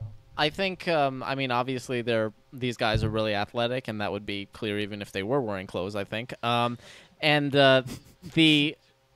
the thing is, that's like you said, it's very beep, beep, beep. There's not a lot of, it kind of lacks that sense of energy as a result. It doesn't feel like a fight. It feels like going from one move to the next. Yeah. And it's unfortunate because, as I said, they're athletic, so with a bit more practice, I think they could probably pull that off. And there's a lot of there is a lot of interesting choreography going on, especially when there's 2 and 3 of them in there. That I think the performance, had the performances been better, it would have really taken this particular entry up at up a level. Ever since that the Old Republic trailer came out, funny faces. I love this entry. Yeah, well, yeah, funny, yeah. That's what T wanted this whole time. But like everybody's been doing that whole like hey, Chris Evans, the thing with you can stop a lightsaber with the Force kind of a thing. Ever since that trailer came out, which by the way was an amazing. Wait, trailer. how do they stop the light? You mean like with their hand? Yeah, with the Force. He's like stopping his. So he can't finish the hit because the guy's pushing it away with the Force. Yeah, but it happened a few times. He's pushing it back into the hilt. Yeah, which is. I see. See, I actually misread that because of the funny face he was making. I thought he'd actually been stabbed, and he was just like, eh! And like his face had just frozen as he was being killed. So yeah, that didn't reach me. Anyway, so that's our last entry. Any last little things to say about that guy before we take a break? Look at the entries again real quick. Come back with a judgment. Anything else to say about beefy, sweaty, lovely dudes? There's good sort of. It's very strong, and their performances are like there's a lot of power in it. There's a lot. Like I certainly believe they're really in there and doing this stuff. I think for me the choreography was not quite up to that same level of intensity. Not intensity, I suppose, but more intention. Yeah. You see, it's almost like the difference between like a karate kata and a kung fu form, in the sense that. There's, I would say you guys have a great foundation. So good. You're in a really good place right now. Keep working at it, and specifically look to kind of smooth those rough edges and just get a nice flow, less of a pause, less of a break in between beats. A boxer doesn't throw a right cross and then immediately throw there's a flow. He sets it up. Like 3 hits should kind of come one right after the other. There's a nice, develop your flow, and I think your choreography will really open up. Most recently, there was, I don't know if you guys watch boxing, but there was a Mayweather fight. Oh, yeah, last Canelo, week. Yeah. He's very good at feinting punches. So what he was doing broken with rhythms. So what he did with Alvarez in the fight was he just did like a little tap, little love tap. That's the for Phillip him to go for that, and he just comes in with a hook. That's the standard. That's the standard. Got your nose punch. And boxing is actually a really good thing to study. I mean, a lot of martial artists like to kind of poo-poo boxing, but watch especially with a Mayweather, and there's many different stances that you can employ that bring about different offenses, and the posture brings about specifically what you're going to do. What Mayweather does is called the Philly shell, and that is one of the more fluid kind of boxing stances you can do. You can learn quite a lot from that, actually. Yeah. Mayweather's a fantastic boxer, by the way. Cool. Are we all set on that one then? In that case, what we're going to do now is we're going to get all tied up in our headphone cords. Then switch over, go back to mute so you guys can't hear us talking about you behind your backs, and come back here in a little bit with the official winners and paper plate awards and all that stuff. We're not going to put a clock on the screen. How long of a break? We're not going to put a clock on the screen for this one because I don't know. But we'll try to keep it under 10 or 15 minutes, so it won't be like days. Just kind of stick around. You'll hear the audio come back, but it'll be muted until then. So let's say we'll keep it under 10, so people know not to we'll keep it under 10. So I got 44 after right now. We'll be back by 54 after or so. Or sooner. So in that case, we'll see you guys in a few minutes, and bait your breath, y'all.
Fan is on. Hey, you guys. You still there? Hello, ladies. We're coming back. Hello, We're coming back. Life cam. We are back. Can change the thingy. Yeah, because, you know, this, whatever. Anyway. Hey, everybody. So, the judges have deliberated and have yet again come to a consensus. There is it white smoke with the Pope? I think it's white smoke, isn't it? It's when they pour water over the thing and it comes out white. Anyway, there's white smoke coming out of our butts. So, the way this has always worked, the way the voting system works here at the LCC is what we call preferential balloting. That's a system that the Oscars used for a long time. I don't know if they still do, but basically the way it works is every entry can be decided as the first, second, or third choice by every judge. The judge will put 15 points on their first choice, 10 points on their second choice, and 5 points on their third choice. And all the judges do this for all the entries, and then the ones that end up with the most points win. So if 3 people decide number 1 is this one, then that one ends up with 45 points or whatever. And then, you know, it's easy to come to a number consensus with preferential balloting. It's what we've been using since at least we took over. And that's what we did here. And it's cool because it makes it possible that, like, if everyone had the same third place, you can but split the second place was totally divided, that third one might make it to second. Just because everyone had that in common. It's an interestingly fair way of judging a large field. Yeah, all this was largely moot. Yeah. Now, what's interesting is this is the first year since we've been doing it where there was unanimous votes for every place. Yeah. So these are, incidentally, everyone voted the same 1 and 2 and 3. So let's get started with it. In third place, Nate Caauwe, Alex versus Nate 2. Yay! And it's a good thing Ryan couldn't vote because, I'm just kidding. Yeah. Anyway, congratulations, Nate. In second place, with 30 points, The Pit. Woohoo! The Pit! Well done, y'all. Hell yeah. And in first place, with 45, because math is easy, 'Tis Loyalty. Yes. Congratulations, you guys. Big time. Very, very good entries. Very impressive this year. This all was the way really around. good. This is a really good one. We always like to sort of wrap it up by doing some shout-outs, too, and like favorite moments, favorite things, and all that. I love From Below with Dylan, but I just want to be bros with Dylan is what it boils down to. Yeah. And I thought they did a really cool job with what they had, and everyone availed themselves to it quite well. And it's lovely to see the brothers connecting right before one of them has to go off to Japan for a while.